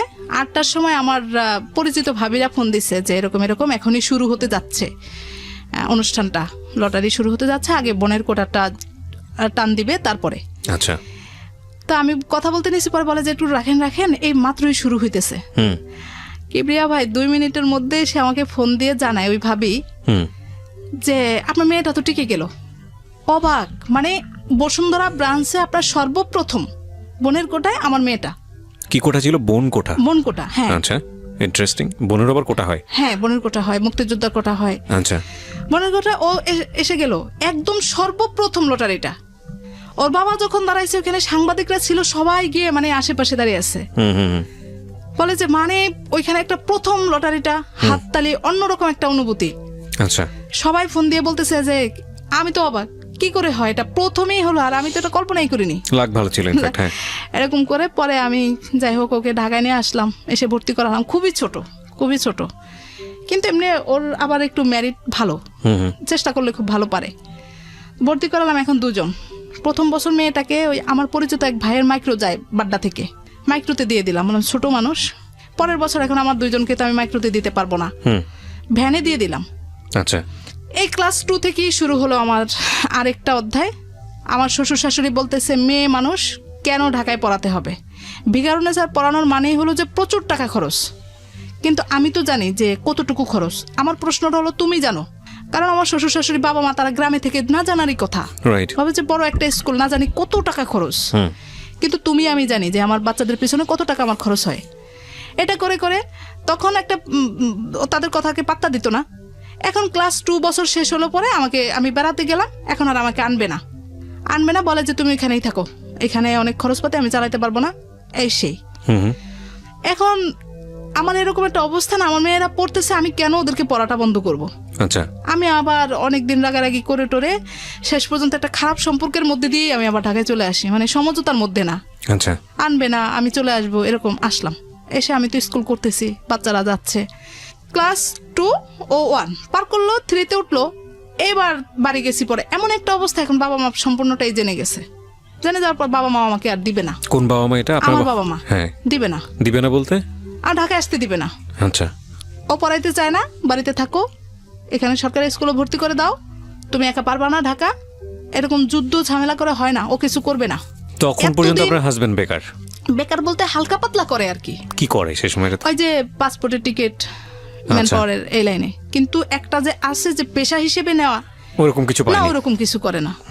আর এখন আমি এতটাই ক্ষিপ্ত হয়ে গেছি, আমার টিউশনির টাকাগুলো মাস শেষে ঘর ভাড়া দিতে হয়, মানে ওর সাথে পুরোপুরি তো আর আমি দিই না, ওর সাথে আমাকে শেয়ার করতে হয়, ওইটাতে আমার শেয়ার করতে। সব থেকে বড়টা হলো যে আমি কোনো মাসে টেনশন ছাড়া থাকতে পারি না। আচ্ছা, এটাই হলো আমার বড় সমস্যা হয়ে দাঁড়াইছে। মেন্টাল অবস্থা এত খারাপ, মানে ঝগড়াঝাটি লেগেই থাকে, এমনকি সে মাঝে মাঝে মারধরও করে। এখানে আমি মিথ্যে বলবো না, আমি একটু সেন্টিমেন্টালি হয়ে যাই কেন জানি, আস্তে আস্তে করে যে আমার টাকা পয়সাগুলো আমি জমাবো আমার মেয়েদের জন্য, সেই সংসারটা চালাবে, না হয় আমি কিছুটাই হেল্প করব। তা না, মাঝখান থেকে আবার বলে আমি বাড়ি চলে যাওয়ার জন্য। তার তো ইচ্ছা নেই আমার মেয়েদেরকে পড়াশোনা করানোর মতো। আমি বুঝতে পেরে যাই। মেয়েটা 3 থেকে 2 কমপ্লিট করার পর থেকে প্রতিটা বছর আমার ঝামেলা হচ্ছে। ডিসেম্বরে বাড়ি পাঠায় আর আনবে না। এরই মধ্যে সে একদম বেকার হয়ে যায়। আপনার কেউ কেউ এসে বলে যে ওর বাবা তো দেখছি যে অফিসে গিয়ে পেপার পড়তে পড়তে ঘুমায় যায়, কোনো কিছু তো করতে চায় না। বাসায় আসলে জিজ্ঞেস করে বলে যে আমি কার জন্য। করা উচিত আপনার বাবা মায়ের? না, সাপোর্ট বলতে তুমি চলে আসো। চলে আসো বলতে মানে ওকে ডিভোর্স তুমি, দিয়ে হ্যাঁ, তুমি আমাদের কাছে থাকো। এই সাপোর্টটা ছিল, মানে ঠিক আছে তাহলে ওকে ছেড়ে দিয়ে তুমি জি, চলে জি, আসো। জি। কিন্তু আপনি তো সেটা করবেন না। না না, আমি সেটা করব না। কেন করবেন না? এখানে করব না। আমি আমার সন্তানদেরকে ঢাকায় রেখে পড়াবো। আমার মতো যেন তারা না হয়, তারা ভালোভাবে পড়াশোনা করবে। মানে আমি আপনাকে যে গ্রামে গেলে- কনজারভেটিভ এনভায়রনমেন্টের মধ্যে বড় করেছে সেরকম যেন তাদের জীবনটা না, না হয়। না। Okay fine. এটা। আপনার হাজবেন্ড সম্পর্কে যে ইনফরমেশনটা পেলেন দুপুরবেলা অন্য কারোর সঙ্গে সে আড্ডা দেয়? অন্য ছেলে মানুষের সঙ্গে, কোনো মেয়ে মানুষের সঙ্গে না, বন্ধু বান্ধবদের সঙ্গে। তো এখন আমি দেখে শুনে এবার আমার বাবার সাথে তো এগুলো শেয়ার করতে পারবো না, আম্মার সাথে শেয়ার করলাম। বললাম আম্মা তাকে এইভাবে রাখা যাবে না, বাহিরে পাঠাবো। তো বাহিরে পাঠাবো কিভাবে কি? আমি তো জানি যে ও এই লাইনে আছে, ভালো মন্দ সব ও বুঝবে। আমি বললাম যে এরই মধ্যে আমি যে আমার গলার যে হারটা আমার ছোট খালার কাছে ছিল, সেই গলার হারটা পরবর্তীতে তো জাপান যাওয়া হলো না, ওইটা বিক্রি করে আমি আমার বড় ভাইটাকে দেই, বলে যে আমাকে কিছু একটা করে দে। তো আমার জন্য একটা জায়গা রাখে আমাদের ওইখানে। আচ্ছা। আমার ভাগ্যটা এতই ভালো বলবো নাকি, কিছুদিনের মধ্যে জায়গাটার দামটা বেড়ে যায়। আমি বললাম ভাই তুই সাইড থেকে জায়গাটা বিক্রি করে আমাকে একটা ভালো জায়গা, একটা করে একটা জায়গা নিয়ে দে, যাতে আমি একটা বাড়ি টাড়ি তৈরি করতে পারি। তো ওই টাকায় তো আর হবে না, মাত্র 2% জমি, 2% জমি সে আমাদের ওইখানে কিনলো। তো কেনার পরে রইলো এটুকুই আমার সংসার জীবনের সঞ্চিত টাকা বা যাই বলি সম্পদ। এই তো এর মধ্যে যখন এটা বললো, আমি আম্মাকে বললাম আম্মা ওকে আমি আর টাকা রাখবো না, আমার মান সম্মান কিছুই থাকবে না। বলে আচ্ছা ঠিক আছে। আমার ছোটো ভাইটার সাথে আলাপ টালাপ করে আমার ছোটো ভাইটার দিয়েই আমার আব্বার কাছে চাওয়ালাম। আমি বললাম তুমি সৌদি যাও, যদি সৌদি যাও তাহলে আমি আমার জায়গাটা বিক্রি করে দিব। বললো যে না, সৌদি গিয়ে অত বেশি টাকা পয়সা নাই, আমি মালয়েশিয়া যাব। তখনও আমাদের মধ্যে ঝগড়াঝাটি। আমাকে বাড়িতে পাঠিয়ে দিছে, দিয়ে বলতেছে আমি যাব না, ভিসা হয়ে গেছে, সে যাবে না। এখন বাড়িতে গিয়ে যখন বললাম যে যাবে না সে বিদেশে, বলে যে এটা কেমন কথা, সে যাবে, সবকিছু প্রসেস হয়ে গেল, এখন বলে যে যাবে না। তো তাহলে সে কি করবে? সে তার এক ফ্রেন্ডকে দিয়ে আমাকে খবর দেয় যে আপনি, ওই লোক বলতেছে আমাকে যে আপনি আপনার বাবার বাড়িতে থাকেন, বাচ্চাদের খরচ বাবদ সে মাসে 4,000 টাকা করে দিয়ে দিবে। আচ্ছা। আপনি ঢাকায় আসবেন না, ও ঢাকায় সংসার চালাতে পারবে না। তা আমি বলছি যে ঢাকায় যদি আমি না পড়াই তাহলে আমার 4,000 কেন, 4 টাকাও লাগবে না। কিন্তু প্রসেস হয়ে গেল, সে বাহিরে যাবে না, বলে যে না সে বাহিরে কষ্ট করতে পারবে না, সে যাবে না। পরে আমি এবার চিন্তা করলাম যে এখন আমার বাবা মা কোনোভাবেই আমাকে আর আসতে দিবে না। এবার আমিও কেন জানি চিন্তা করলাম যে আমি ঢাকায় আসবো, কিন্তু তার কাছে আসবো না। এবার আমি আমার মেয়েদেরকে নিয়ে শেষ চেষ্টাটা আমি করব, আমি নিজে নিজে কিছু করব, করে যে কয়দিন পারি চলতে পারলে সর্বশেষ আমি নিজেকে সান্ত্বনা দিতে পারবো যে না আমি আর পারলাম না। কিন্তু যেহেতু সে এই চিন্তা করেই ফেলছে যে সে আমাকে ঢাকায় রাখবে না, বাড়িতে পাঠাবে 4,000 টাকা, সুতরাং আমি তার কাছে আর যাব না। এখন আসতেছি না সেইভাবেই থাকলো। আমার মেয়ের স্কুল খুলে গেছে জানুয়ারির 15 তারিখ। আমি 14 তারিখ রওনা করে 15 তারিখে ঢাকায় চলে আসি। এসে কোথায় উঠবো, কি করব? আমার তো এইভাবে আমি কোনো বাসায় গিয়ে উঠতেও পারি না, আমার একটা অন্যরকম সমস্যা হয়, চাল চলন এটা সেটা। পরে আমি আমার এক হিন্দু কলিগ, তার হাজবেন্ড অন্য জায়গায় থাকে, তার বাসাটা, আমি তার বাসায় উঠলাম। আচ্ছা। এখন যেহেতু সে হিন্দু, আমার একটু নামাজ কালামের অবস্থা লাগে, একটা পরিবেশ লাগে, সে একটা রুম আমাকে একদম টোটালি করে দিছে। এরই মধ্যে আল্লাহর কি হুকুম, আমার বেশ কিছু কলিগরা ছিল আশেপাশে যারা আমাকে খুবই হেল্প করতো। মানে তখনও থাকতো আপনার সঙ্গে নাকি সে থাকতো না আপনার সঙ্গে? কাছাকাছি তো বাসা। পরে তাকে জানানো হলো যে আমি বাসায় এসে আসি। তো সে একদিন আমাকে নিতে আসলো, এসে বেশি একটা সাধলো না, মানে আমাকে বাসায় যেতে হলো না, সোজা কথা। ওকে। এরই মধ্যে যখন দেখলো যে না আমি এরকম চিন্তা ভাবনা করেই ফেলছি, তখন সে আবার আমার ভাইকে ধরে পরে বলতেছে যে আমি এবার মালয়েশিয়া যাব, তুমি আমাকে যাওয়ার প্রসেস, কিন্তু আমাকে জানায় না। তো বাড়িতে গিয়ে থাকলাম 1.5 মাস, ঢাকায় আসলাম 5 দিন। 5 দিনের দিন সন্ধ্যাবেলা আসরের পরে আমার ভাই সহ ও সহ আসলো, এসে বলতেছে যে চলো, ভাই বলতেছে যে চলো বাসায় যেতে হবে। আমি বলছি যে না আমি আর যাবই না, আমি এদিকে ছোট একটা বাসা খুঁজতেছি। আমি স্কুলে বলে দিলাম। ইনকাম কত ছিল মাসে? এই 12-13 হাজার টাকা এরকম। এই 12-13 হাজার টাকা দিয়ে 3 জনের সংসার, মানে যদি আপনার হাজবেন্ডকে বাদ দিই, হ্যাঁ হ্যাঁ তিনজন। এটা নিয়ে আপনি আলাদা থাকার চিন্তা করছেন? হ্যাঁ। হাজবেন্ড থাকলে হাজবেন্ড সহ 12-13 হাজার টাকাতে আপনার চলতে হতো মাসে। ও দিত, ও কিছু দিত, আমি কিছু দিতাম। তো এবার আমি চিন্তা করলাম আমি 3-4 হাজার টাকার মধ্যে একটা বাসা নিব, এক রুম, খালি কোনো রকম একটু মাথাটা গুজিয়ে থাকবো, আর বাচ্চাগুলোকে আমি শুধু স্কুলে পাঠাবো, আনবো, যে মাসে বেতনটা আসবে বাবা মার কাছ থেকে চেয়ে নিয়ে আসবো। হুম। আমার তো একটা ভরসা আছে যে অন্তত আমার বাবা মার কাছে চাইলে আমি কিছু পাবো, এটা আচ্ছা। একটা আমার আছে। যদিও বাবা মা রাগ, চায় না আমি ঢাকায় থাকি, কিন্তু তারপরেও। এরপরে 5 দিনের দিন আমার ভাই যখন এসে বললো চলো, তো চিন্তা করলাম কলিগের বাসায় কয়দিন না থাকে, এবার যেহেতু সারতেছে বাসায় যাই। আমি গিয়ে শুধু খাটের কোনায় বসলাম, দেখি আমার হাজব্যান্ড প্যান্ট পরতেছে, তার ফ্লাইট মানে কি বলবো, বলার কিছুই নেই। 1.5-2 মাস তার সাথে আমার কথা কাটাকাটি, ঝগড়াঝাটি, ফ্লাইট দেখা নাই। বলতে আপনি জানলেন ওই সময়টাতে সে মালয়েশিয়া চলে যাচ্ছে? হ্যাঁ, আমি বাসায় গিয়ে শুধু বসলাম, চলে যাচ্ছে, মানে 2টা কথা বলার মতো কোনো উপায় না। হুম। খুচরা আপনার কিছু টাকা ছিল, মনে হয় 800-900 টাকা এরকম, সে আমাকে ধরাই দিয়ে চলে গেল। হুম। তো ওই মাসের বাসা ভাড়াটাও সে দিছে, দিয়ে তারপরে চলে গেল। আর কিছুই বলতে পারলাম না, বা তার সাথে আমার 2টা কথাও হলো না। এখন চলে যাওয়ার পর তো মানে একটা অস্থিরতা, এতদিন তো রাগারাগি কথা কাটাকাটি যাই হয়েছে, এখন যাওয়ার পরে তো মানে খুব খারাপ লাগতেছে বিষয়টা। বাচ্চাগুলাকে একটু ডেকে 2টা কথা বলতো না, কিন্তু আমার মানে তখন আর কি নিজেকে নিজে প্রশ্ন করতেছি, রাগও আসতেছে ভিতরে। আমি তো জানতাম না সে চলে যাবে, কিন্তু সে তো জানে যে আমি চলে যাব, সে তো আমাকে একটা দিন আগেই ঘরে ডাকতে পারতো। হুম। আমি আজকে যেহেতু আসছি, তার আগের দিনও তো আসতাম। পরে চলে গেল, চলে যাওয়ার পরে ওইখানে যাওয়ার পরে মোবাইলে আমার সাথে কথা হলো, শেষ, সব রাগ জিত শেষ। এবার আমি আমার মতো করে থাকতেছি, বললো যে আমি 1 মাসের বেতন পাবো না, তুমি 1 মাস কিভাবে কি করবে তুমি দেখো, আমি কিছু করতে পারবো না। সম্পূর্ণ খরচ আমার ছোট ভাইটার গাড়ে, ও চাল ডাল আনলে আমি রান্না করি, নচেত না, নিজের থেকে কিছুই করতে পারি না, এরকম অবস্থা। আর ও করছে যে থাক গেছি যেহেতু, এখন ভালো কিছু হবে। আব্বা আম্মাও বলতেছে তোমার আর কষ্ট থাকবে না, একটু কষ্ট করো, দেখবে যে তোমার সব সমস্যার সমাধান হয়ে গেছে, ও দেখবা যে এখন সবকিছু ঠিক আছে। হুম। এখন গিয়ে 1.5 মাস পরের থেকে সে আমাকে মাসে 13,000 টাকা করে দেয়, 2 বারে। 15 দিন পর পর সে আমাকে টাকা দেয়, টোটাল 13,000 টাকা মাসে। আচ্ছা। তো আমার ভাই দেওয়ার পরেও তো আমার ঘর ভাড়াটা কত থেকে যায়। এই এখন বাবা আমার কাছ থেকে টানা শুরু করলাম, আব্বার ঢাকা কাছ শহরে থেকে। বসে? হ্যাঁ, মানে আব্বুর কাছ থেকেও চাই, সেও দেয়, আম্মার কাছ থেকেও। তো পরে এরকম করে করে আসি, আমি কোনো রকম টিকে আসি, আর খালি স্বপ্নই দেখতেছি দিনগুলো অবশেষে ভালো আসবে। এরই মধ্যে গত বছর আমার বড় মেয়েটার খুব অসুস্থ হয়ে যায়, পেটে ব্যথা, হঠাৎ করেই সেন্সলেস হয়ে যায়। পরে ডাক্তার দেখানোর পরে অনেক টাকা খরচ হয়ে গেল, দৌড়াদৌড়ি অনেক হলো, শেষ পর্যন্ত অ্যাপেন্ডিক্স ধরা পড়লো। তো শেষ পর্যন্ত আমি একা একাই মেয়েটাকে অপারেশন করালাম, এই করে টরে অপারেশন গেল। এখন আমার হাজবেন্ডকে তো বিভিন্নভাবে বোঝানো হচ্ছে আমি কিভাবে একা ঢাকায় থাকি, এটা কি করে সম্ভব, মানে ওনার ফ্যামিলি থেকে? হ্যাঁ, কি করে সম্ভব। এখন দেখি যে আমার হাজবেন্ড প্রথম 2-3 মাস ভালো ছিল, ব্যবহারটা এখন আর আগের মতো নাই, কেমন জানি উগ্র একটা আচরণ করতেছে, বাচ্চা কাচ্চার প্রতি বিন্দু মাত্র মন নেই, ফোন দেয় না, কথা বলে না, 22 দিন 23 দিন 24 দিন এরকম কথা বলে না। আর এদিক দিয়ে তো আমি হতাশ হয়ে যাই, কি হলো, নিজের তাগিদে বিদেশ পাঠাইছি, আপনার জব তখনও আছে নাকি? আচ্ছা, জব তখনও আছে। এখন আমি সংসার, অসুস্থ বাচ্চাটাকে নিয়ে, একদিকে আমি চাকরিটা, আমি মানে নিরুপায়, কিছুই করতে পারতেছি না।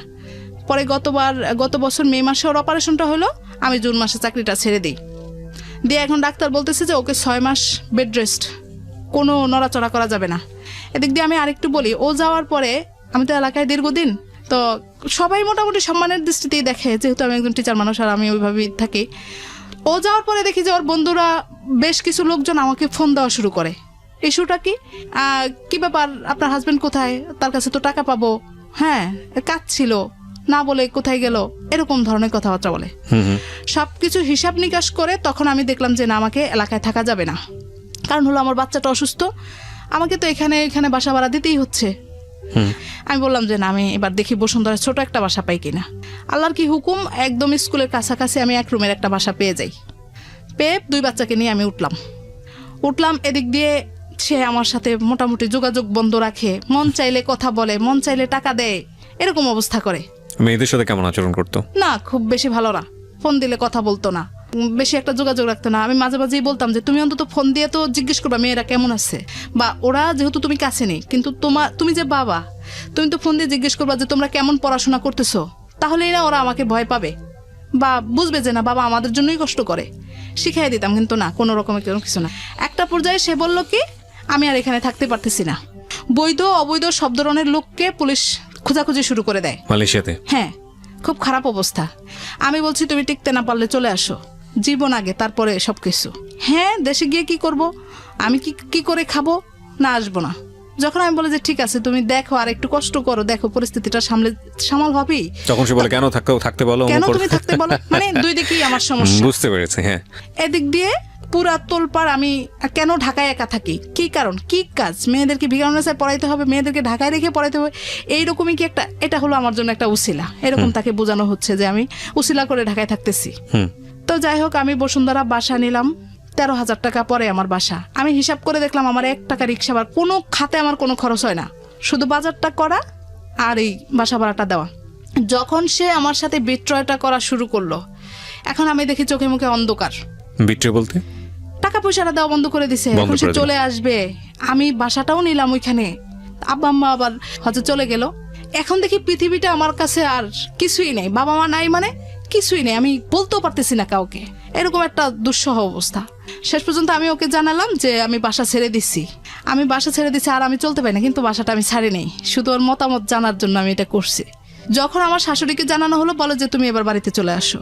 আমি জানি যে আমার বাসাটা ছাড়লেই আমি একদম আমার ছন্নছাড়া হয়ে গেলাম। বাসাটা থাকলে বাবা হোক, মা হোক, ভাই হোক, কেউ না কেউ অন্তত ক্যারি করবেই, আমার এরকম একটা চিন্তাধারা। সে 11 মাস থেকে চলে আসলো গত ডিসেম্বরে। তা আমি মেয়ের পরীক্ষা শেষ করে বাড়িতে গেলাম। আব্বা আম্মা বলছে যদি ও চলেই আসে, ওর সাথে তুমি আর কোনো সম্পর্ক রেখো না, বারবার ওকে সুযোগ দিও না, বারবার তুমি জীবনটা নষ্ট করে দিও না, আর ওর পোলাপান তুমি এত কষ্ট করে পড়ায়ও না, ওদের পরিবার থেকে তুমি কিছু পাও নাই, মেয়েদের থেকেও তুমি কিছু পাবা না। এরকম ধরনের কথা আমার বাবা মা জায়গা বলছে, থেকে okay. আমার বাবা মা বলে যে তোমার এত কষ্ট আর সহ্য করতে পারি না, তুমি ঢাকায় থেকে অনেক কষ্ট করো। তো বিদেশ থাকা অবস্থায় আমার এত কষ্ট হয়েছে যে আমি 3-4 বেলায়, এখন আমার মেয়েদেরকে প্রশ্ন করলে ওরা বলতে পারবে যে 2-3 বেলা আমি মানে ভাতই রান্না করতে পারতাম না, ঘরে চাল থাকতো না। তারপরে কোনো সময় দেখা যেত যে শুকনা কোনো খাবার খেয়ে মেয়েদের নিয়ে শুয়ে থাকতাম। তো মাঝে মাঝে মেয়েদেরকে প্রশ্ন করতাম। একদিন সকালবেলায় স্কুলে যাবে আমার ছোট মেয়ে, তো বলতেছে মা ভাত নাই, কি দিয়ে খাবো? আমি বলি যে করলা ভাজি ছিল, বলছে করলা ভাজি দিয়ে খেয়ে যাও। না মা, খাবো না। তা আমি ডেকে বলি যে শুনো, যদি এরকম হয় যে কোনোদিনই স্কুলে যাওয়ার সময় তুমি ভাত খাইতে পারলা না, আবার স্কুল থেকে এসেও দেখলা যে ভাত নাই, একদিন না ধরো অনেক দিন এরকম ঘটনা ঘটলো, তখন তুমি কি করবে? চলো আমরা বাড়িতে চলে যাই, তোমার দাদা বাড়িতে থাকলে তো আর খাওয়া দাওয়ায় কষ্ট হবে না। বলে না মা, কষ্ট করব কিন্তু ঢাকায় থাকবো, মা এখানে পড়াশোনা করব, তো আমাদেরকে ভাত দিও না কিন্তু এখান থেকে নিও না। দুইজনের একই কথা, কোনোভাবেই তারা রাজি না।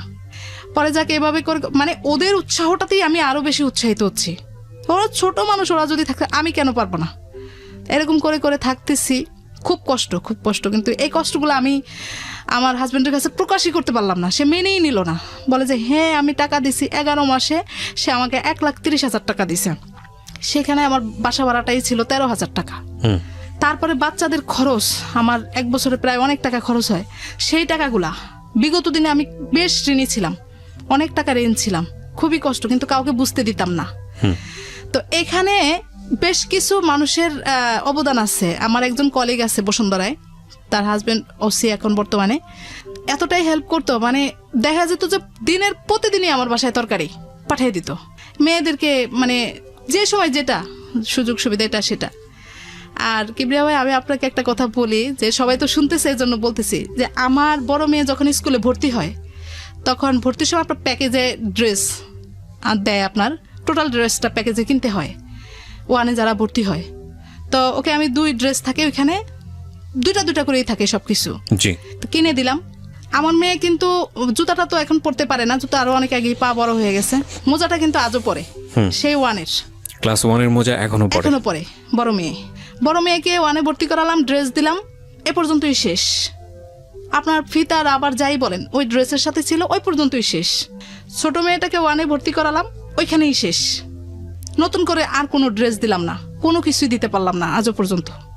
মানে ওরটা ছোট হয়, ও পরে, আর ওরটা আমি অন্য কারো কাছ থেকে, যারা ওই যে আমি নিজে তো কারো কাছে বলি না, আমার ওই যে ওই ভাবির কথা আসলো বলে আমি কথাটা বললাম, সে গিয়ে বলে যে ওরকম তো পরাইতে পারতেছে না, এরকম যদি ড্রেস এরকম বাচ্চা দেখা যায় 5 থেকে 6-এ উঠে যায়, তখন আর ফ্রক পরতে পারে না, তো ওই ফ্রকগুলো এনে এইভাবে করে করে আমি চলছি। বিরোধী নিব আর একটা প্রিয় শ্রোতা, বলুন তারপর। তারপর যেটা হলো, আমি গত ডিসেম্বরে বাড়ি গেলাম মেয়েদের নিয়ে পরীক্ষা শেষ করে। জি। এরই মধ্যে ওর বাবা চলে আসবে। এখন আমার বাবার কথা হলো, ও আসলে আসুক, না আসলে তুমি ওর সাথে কোনো যোগাযোগ, কোনো সম্পর্ক রাখতেই পারবা না। যদি রাখো তাহলে তুমি আমার থেকেও বঞ্চিত, আমিও তোমার কোনো দায়িত্ব গ্রহণ করব না। পড়ে গেলাম একটা মহা বিপদে। যাক, কথাবার্তা বলতেছি, ও আসতেছে ঢাকায় এসে আমি তো আমার বাসায় চাবি দিয়ে তো বাড়িতে চলেই গেছি, চাবি নিয়ে তালা লাগিয়ে। পরে সেদিনই সে বাড়িতে রওনা করলো। পরে রওনা করার পরে আমি এখানে একটা কাজ করলাম কি, যে আমার আব্বু খুবই রাগী। হঠাৎ করে যদি তাকে সামনে দেখে বসে, দেখা গেল যে হুটহাট করে তাকে একটা অপমান করা শুরু করে দিল, যে টাকা পয়সা দিলাম, আমি করলাম, বিভিন্ন ধরনের কথা বলতে পারে। আমি আমার ভাইয়ের বাসায় চলে গেলাম, গিয়ে তাকে ফোন দিলাম যে আমি কিন্তু বাড়িতে নাই। উনি কি তখন দেশে না দেশের বাইরে? এই ঢাকা থেকে যাচ্ছে, দেশের বাহির থেকে এসে ঢাকা থেকে বাড়ি যাচ্ছে। আচ্ছা। আমি কিন্তু আমার বাবার বাড়িতে নাই, আমি আমার ভাইয়ের বাসায় আছি। আমার উদ্দেশ্যটা হলো এরকম যে ও এসে আমাদের বাড়িতে না যাক, সরাসরি আমার এখানে চলে আসুক। আব্বু যেন ওই মুহূর্তের রাগটা যেন না থাকে, না ইয়ে করতে পারে। আচ্ছা। পরে বলে যে না, তুমি চলে আসো, আমি যাব তোমাদের বাসায়। বলে যে আমরা পরে শেষ পর্যন্ত বলেই ফেললাম। আব্বু কিন্তু অনেক রাগে ক্ষোভে আছে, দেখলে কিন্তু দেখা গেল যে হুটহাট করে কিছু বলে ফেললো। এটা করা যাবে না, পরে তো মনে সবারই খারাপ লাগবে, আমারও খারাপ লাগবে। আমি এখানে আসি, ওইখানে যাওয়ার দরকার নেই। সে কি করলো, ও আমাকে বলতেছে যে মা ফোন করে বলল আমি যেন সরাসরি বাড়িতে চলে যাই, মানে তাদের বাড়িতে। ওকে। আমি বলছি ঠিক আছে, মা যেহেতু বলছে বাড়িতে চলে যাওয়ার জন্য, সুতরাং বাড়িতেই আগে যাওয়া ভালো। বাড়িতে মার সাথে দেখা করে তারপরে আমি এখানে আসি, এখানে আসো, এটা বলছি। ওকে।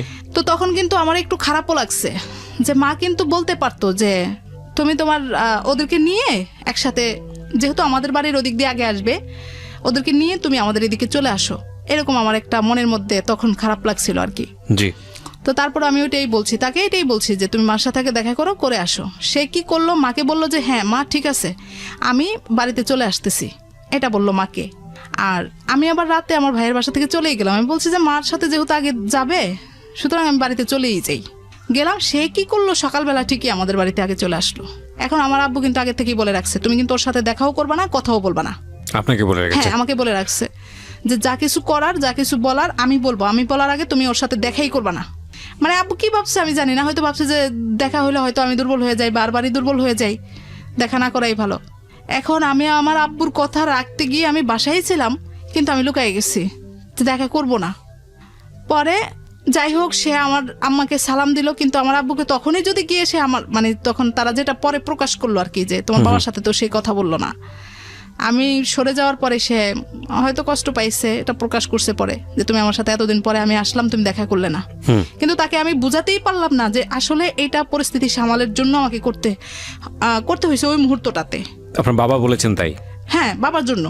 নচেত আমি কি এখানে আসলেই কি আর না আসলে কি, যা কথা হয়তো পরে। কতদিন পরে আসলেন বিদেশ থেকে? 11 মাস পরে আসছে। 11 মাস পরে। ওকে। পরে সে কতক্ষণ অপেক্ষা করে চলে গেল। এখন গিয়ে আর কোনো যোগাযোগ করবে না। কেন? আমি তার সাথে দেখা করি নাই তার জন্য। এখন আমার আম্মা বলতেছে যে আমি আম্মার সাথে মন খারাপ করতেছি যে আম্মা আমি দেখা করলাম না, এটা কেমন হলো? আব্বুর ভয়ে তো আমি সামনে যেতেই পারলাম না। বলে যে চিন্তা করো না, ও দেখবা যে বিকেলে আবার চলে আসবে। প্লাপেনগুলোর সাথে, মেয়েদের সাথে ভালো করে কথাই বলতে পারলো না, ও চলে আসবে বিকেলে। বিকেলে অপেক্ষা করতেছি, কিন্তু তার তো আর কোনো খবর নেই। এখন বারবার ফোন দিতেছি, সে কোনো ফোন রিসিভ করে না।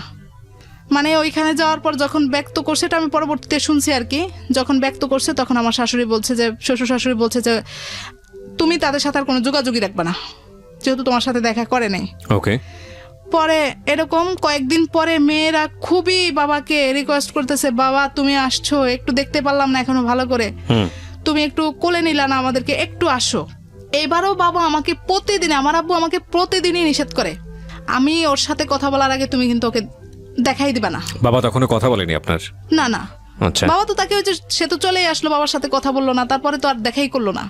পরে আসলো একদিন, আসার পরে আমি আমার চাচার বাড়ির পাশেই তাদের ওই সামনে গিয়ে বসেছিলাম। মানে আমি এমন একটা ভাব করছি যে ও আমাকে দেখুক, দেখে ডাক দেখ, তাতে করে আমি বলতে পারবো যে, আমার আব্বুকে বলতে পারবো যে আমাকে ডাকছে বলে আমি আসছি, আমি নিজের ইচ্ছা আসিনি।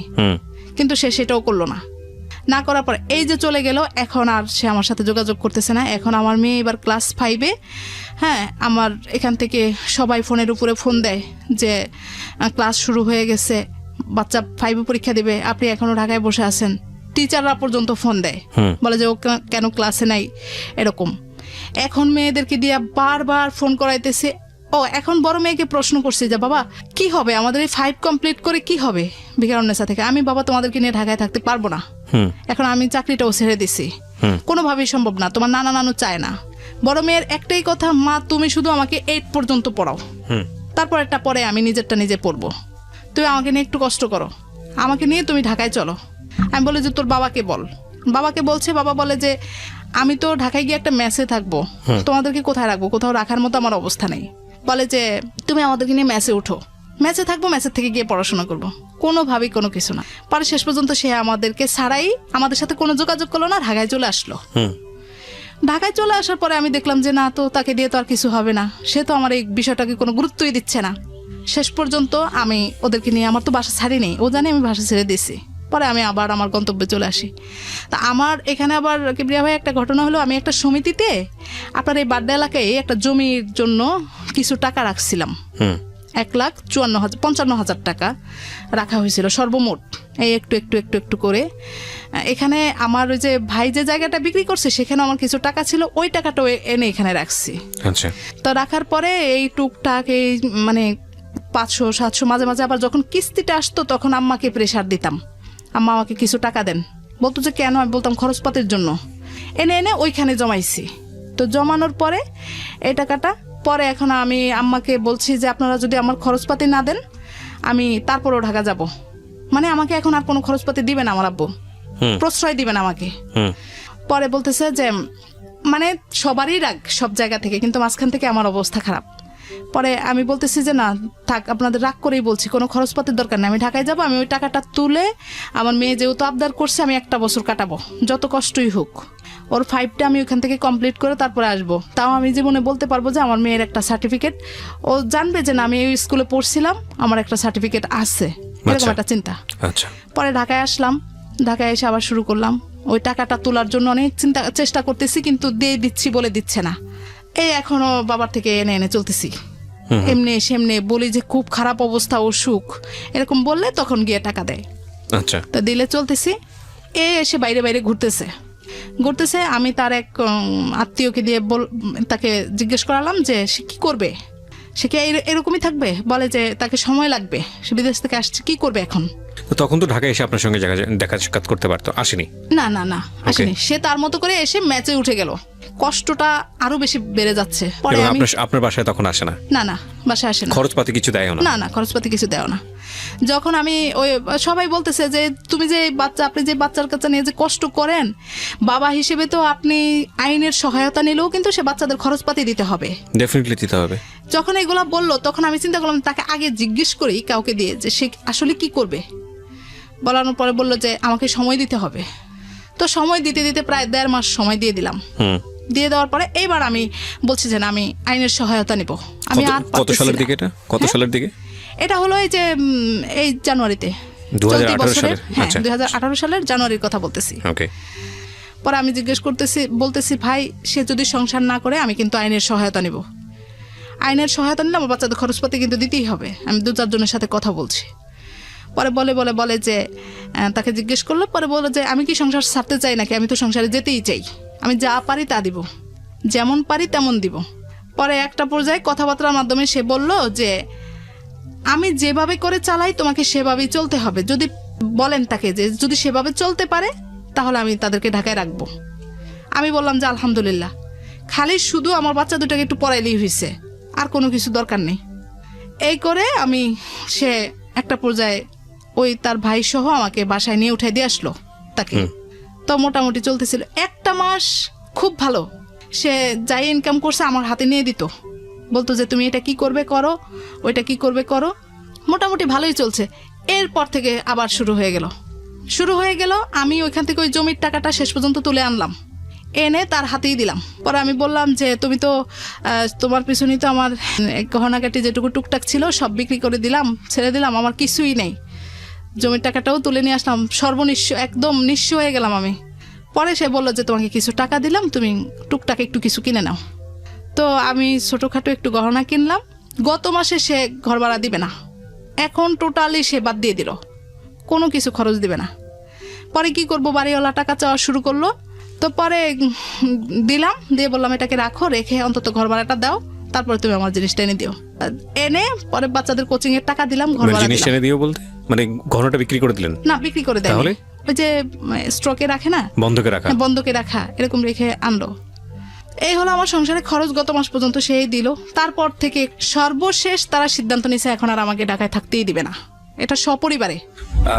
আমি যেটা বুঝতে পারছি যে আপনার গল্পটা এরকমই, মানে এবং গল্পটা এখানে এসে শেষ হয়ে যাওয়ার কথা, আপনি এরকম একটা ক্লাইম্যাক্সের মধ্যে আছেন, কিন্তু গল্পের আসল জায়গাটা হচ্ছে যে আমরা ছোট্ট একটা বিরতি নেব এবং বিরতির পরে এসে যে ডিসকাশনটা, সেটা আমরা এটা জানি যে আমাদের যে পুরুষতান্ত্রিক সংসার ব্যবস্থা, সেখানে একটা পুরুষের হাতেই লিড থাকে পরিবারের, এবং সেই ধরে নেওয়া হয় যে সে আয় রোজগার করবে, সে তার সংসারটাকে চালাবে, তার স্ত্রীর ভরণ পোষণ, তার সন্তানদের বড় করার সমস্ত কিছু তার দায় দায়িত্বের মধ্যে পড়ে। আমাদের পারিবারিক বৈবাহিক কাঠামোটাই এরকম, এবং খুব স্বভাবতই একজন পুরুষের দায়িত্ব যেহেতু এটা, সুতরাং পুরুষের কর্তৃত্বটাও খুব স্বাভাবিকভাবে এখানে চলে আসে, এবং পুরুষের কর্তৃত্বের মূল জায়গাটিতে থাকে হচ্ছে পুরুষের অর্থনৈতিক অবস্থা, এবং সে যে আয় রোজগারটা করছে সেটার উপরই তার হম্ফ লম্ফ ঝম্প যেটাই বলি না কেন, তার পকেটে পয়সা আছে মানে তার কন্ট্রোল আছে, পকেটে পয়সা নেই মানে হচ্ছে হলো তুমি এটা পারলা না, তুমি এটা পারলা না, তুমি কেন এটা করলো না, ওটা করলো না। ভদ্রমহিলা যে কমপ্লেন, ঠিক কমপ্লেন বলবো না, তার জীবনে যে ঘটনাগুলো ঘটে গেছে সেখানে সে যেটা উপস্থাপন করেছে এখানে প্রত্যেকটা জায়গাটাই লজিক্যাল, কিন্তু এটাও আমাদের মনে রাখতে হবে যে তার হাজব্যান্ডের জায়গাটা থেকে তার এটা দেবার সামর্থ্য ছিল কিনা। ধরুন সামর্থ্য নেই, কিন্তু সামর্থ্য না থাকলে এই এক্সিস্টিং সিচুয়েশন সে কিভাবে টিকিয়ে রাখতে পারতো? যদি টিকিয়ে রাখার জন্য সে সংগ্রাম করত, যদি সে টিকিয়ে রাখার জন্য ফাইট করতেছে বিভিন্নভাবে, সেই ফাইটের জায়গাটা নিয়ে তার স্ত্রীর কোনো দ্বিমত নেই, তাহলেও আমার মনে হয় যে এতটা টানাপোড়েন তৈরি হতো না। একটা সমস্যা যেখানে আছে যেটা হচ্ছে যে হাজবেন্ড বলতে পারে যে না, আমি তো আমার জায়গা থেকে চেষ্টা করেছি সংসার টিকিয়ে রাখার জন্য, আমি তো আমার জায়গা থেকে ছেলে মেয়েকে ভিকারুন্নেস্তা বা অন্যান্য জায়গাতে পড়াশোনা করার জন্য, তাদেরকে একটা বেটার লাইফ দেওয়ার জন্য আমি চেষ্টা করেছি। তার ওয়াইফ কমপ্লেন করতে পারে যে না, তোমার চেষ্টাটা যথেষ্ট ছিল না। এই যে বিষয়টা, এই দুই বিষয়ের মধ্যে একটা গুড অপশন তার হাজব্যান্ডের জায়গা থেকে যেটা সে মনে করেছে যে তাকে বাড়িতে পাঠিয়ে দেওয়া হোক। বাড়িতে পাঠিয়ে দিলে কি হবে, ঢাকা শহরের খরচটা যেটা আছে সেটা কিছুটা হলেও কমে যাবে, কিন্তু সেখানে তাদের সন্তানের ভবিষ্যৎটা কি হবে সেটা নিয়ে একটা বড় প্রশ্ন থেকে যায়, এবং সেই প্রশ্নের জায়গাতে ওয়াইফ কোনোভাবেই ছাড় দেওয়ার জন্য রাজি না, এবং হাজব্যান্ড সে জায়গাটায় ওয়াইফের কথা অনুসারে আমরা মনে করে নিচ্ছি যে এক ধরনের ঔদাসীন্য ভূমিকা পালন করছে। সমাধানটা আসলে কি হতে পারে? সমাধান কি আদৌ আছে? কিন্তু এই গল্প ব্যক্তিগতভাবেও সেটা করে না, কিন্তু পরিবারের কথা শুনে শুনে এই জিনিসটা করে। আচ্ছা, এটা বারবারই আমার কাছে প্রমাণিত। আরেকটা জিনিস যেটা আপনি মনে করেন যে সে তার পরিবার মানে তার মা বোন এসবের দ্বারা অনেক বেশি ইনফ্লুয়েন্স, প্রভাবান্বিত। জি, আচ্ছা। এবং আরেকটা জায়গায় আপনার বড় কমপ্লেন সেটা হচ্ছে যে সে অনেক বেশি কি বলা যেতে পারে যে চেষ্টা করা দরকার ছিল পরিবারের জন্য, ততটা সে চেষ্টা করে না, নিজের সন্তানের দিকেও সে ততটা ফোকাস না। এটা হচ্ছে আপনার জায়গা থেকে কমপ্লেন।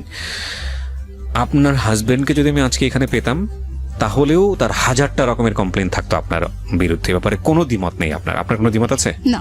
আপনার অনেক অভিযোগ থাকতো। মোটা দাগের অভিযোগ প্রথমত যেটা থাকতো, আমি যেটা মনে করি সেটা হচ্ছে আপনি তার কথা মতো চলেন না, কারণ সে আপনাকে বলেছে বাড়িতে যাওয়ার জন্য আপনি যাননি, কারণ সে আপনাকে বলেছে যে সন্তান মানুষ করার জন্য এইভাবে মানুষ করতে হবে, আপনি সেটা শোনেননি। এবং এসবের বাইরে আমি যেটা মনে করি যে আপনি অভিযোগ আনার জন্য শক্তিশালী অভিযোগ, যেটা সাধারণত মেয়েদের ক্ষেত্রে হয় যে অন্য কোনো মেয়ের প্রতি তার আগ্রহ আছে, কিংবা সে জুয়া খেলে, কিংবা সে ড্রাগ নেয়, এই জাতীয় কোনো কমপ্লেন তো আপনার জায়গা থেকে? এই জাতীয় কোনো কমপ্লেন নেই। আচ্ছা, তাহলে এই জায়গাটা থেকে আমি যেটা বলি, আমার যেটা মনে হয় যে আসলে আমার লিসনাররাও হয়তো এই কথাগুলোই বলবেন, সেটা হলো যে এই যে সমস্যাটা, এটা খুব মিউচুয়ালি সমাধান করা সম্ভব, এটা খুবই সম্ভব। আপনার বাবা বা আপনার মা আপনাকে যে কথাটা বারবার বলছে সেটা তাদের জায়গা থেকে, হ্যাঁ আপনি হয়তো অনেক বেশি তাদেরকে বলেছেন, অনেক বেশি তাদের কাছ থেকে হাত পেতেছেন, যে কোনো প্রয়োজনে তাদের কাছে গিয়েছেন, সেই জায়গা থেকে তারা হয়তো অনেক বেশি অতিষ্ঠ হয়ে গিয়েছে। আপনার বাবাও অনেক রাগী মানুষ, আপনি যেটা বলছিলেন, সেই জায়গা থেকে তারা বলেছে যে ঠিক আছে, ওকে বাদ দিয়ে দাও, ওকে বাদ দিয়ে তুমি চিন্তা ভাবনা করো, তোমার জীবন এখন তোমার মেয়েকে নিয়ে, কিংবা তোমার মেয়েকে ওদের কাছে দিয়ে দাও, তুমি চলে আসো আমাদের মেয়ে, আমাদের কাছে থাকো। এটাই তো আপনার মূল কথা। আমি কথা বলার আগে আপনি আমাকে বলেন, আপনি এখন কি চান? আমি সর্বোপরি যেটা চাই সেটা হলো যে আমার মেয়েরা পড়াশোনা করুক। আচ্ছা, ওকে।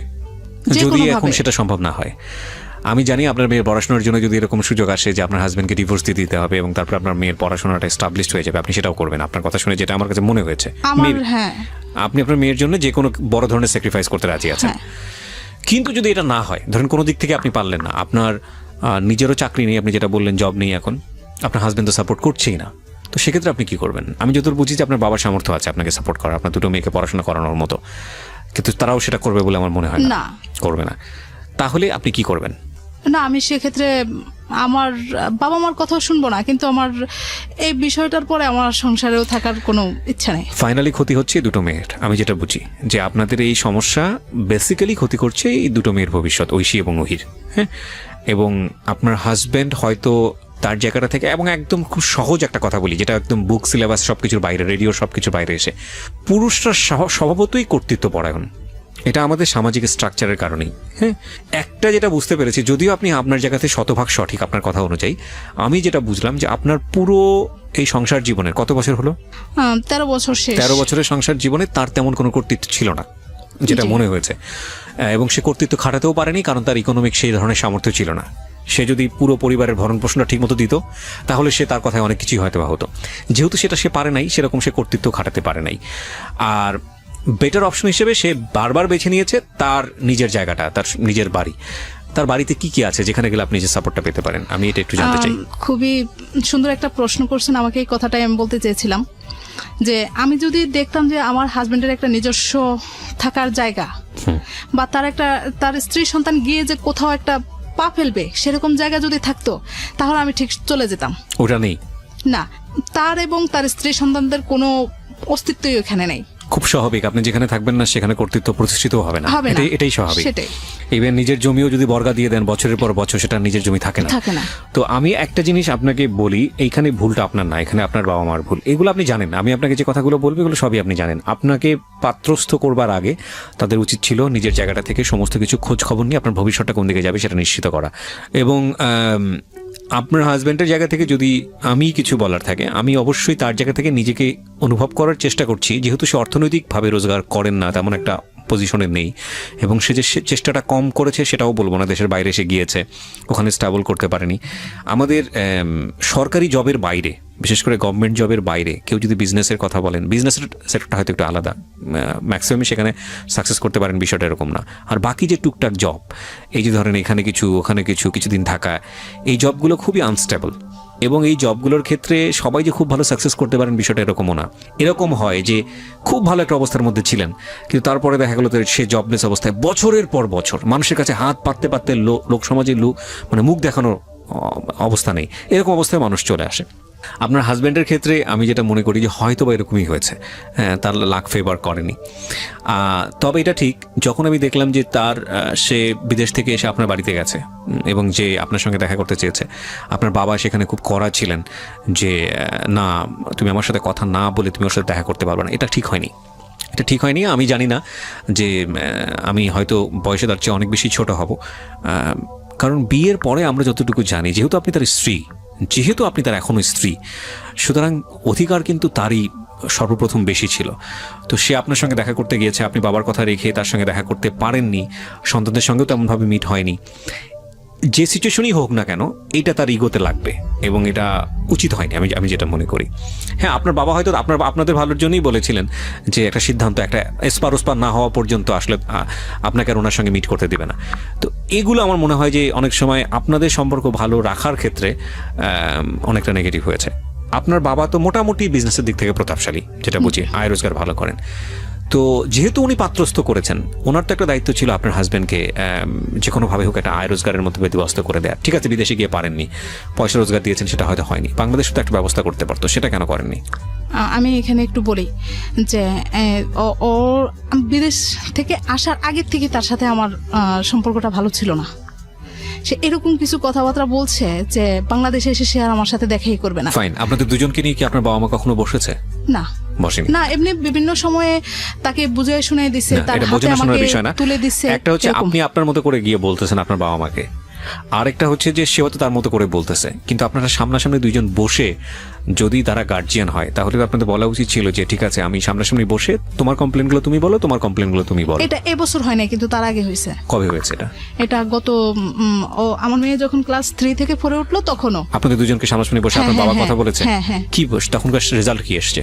তখন বলছে যে বাবা, আমার বাবা প্রশ্ন করছে যে তুমি যদি আমার মেয়েকে এভাবে করে না করো তাহলে তুমি এখন কি করবে বলো। তখন বলছে যে না, আমি আবার সব ঠিকঠাক করে ফেলবো। ফাইন, তো ঠিক আছে।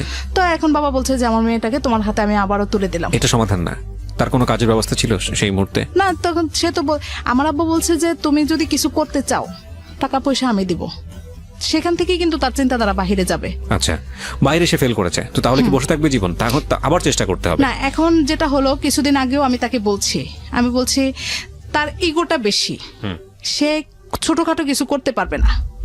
আচ্ছা, এই জায়গাটাই হচ্ছে হলো আমার এখন আমি যে জিনিসটা বলবো, একটা হচ্ছে আপনার পারিবারিক জায়গা থেকে চেষ্টা করা উচিত ছিল, সেটা আপনারা মনে করছেন যথেষ্ট চেষ্টা করা হয়েছে।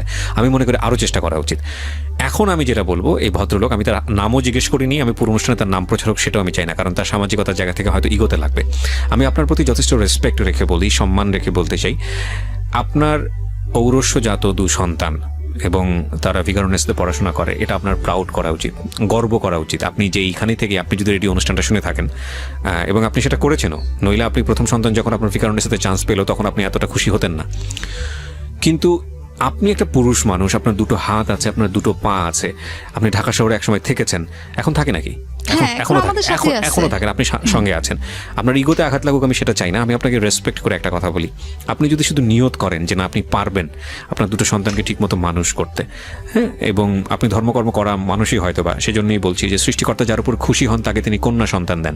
আমাদের তো একটা হাদিসই আছে এরকম যে সৃষ্টিকর্তা যখন খুশি হন তখন বৃষ্টি দেন, যখন যে বাসায় লোকদের উপরে খুশি হন সে বাসায় তিনি মেহমান পাঠান আল্লাহ, হ্যাঁ, এবং যখন যার উপরে খুশি থাকেন তাকে তিনি কন্যা সন্তান দান করেন। এবং সেখানে বলাও আছে যে কন্যা সন্তানকে যদি আপনি সুন্দর করে মানুষ করে যদি সৎপাত্রস্থ করতে পারেন তো আপনি জান্নাতে যাবেন।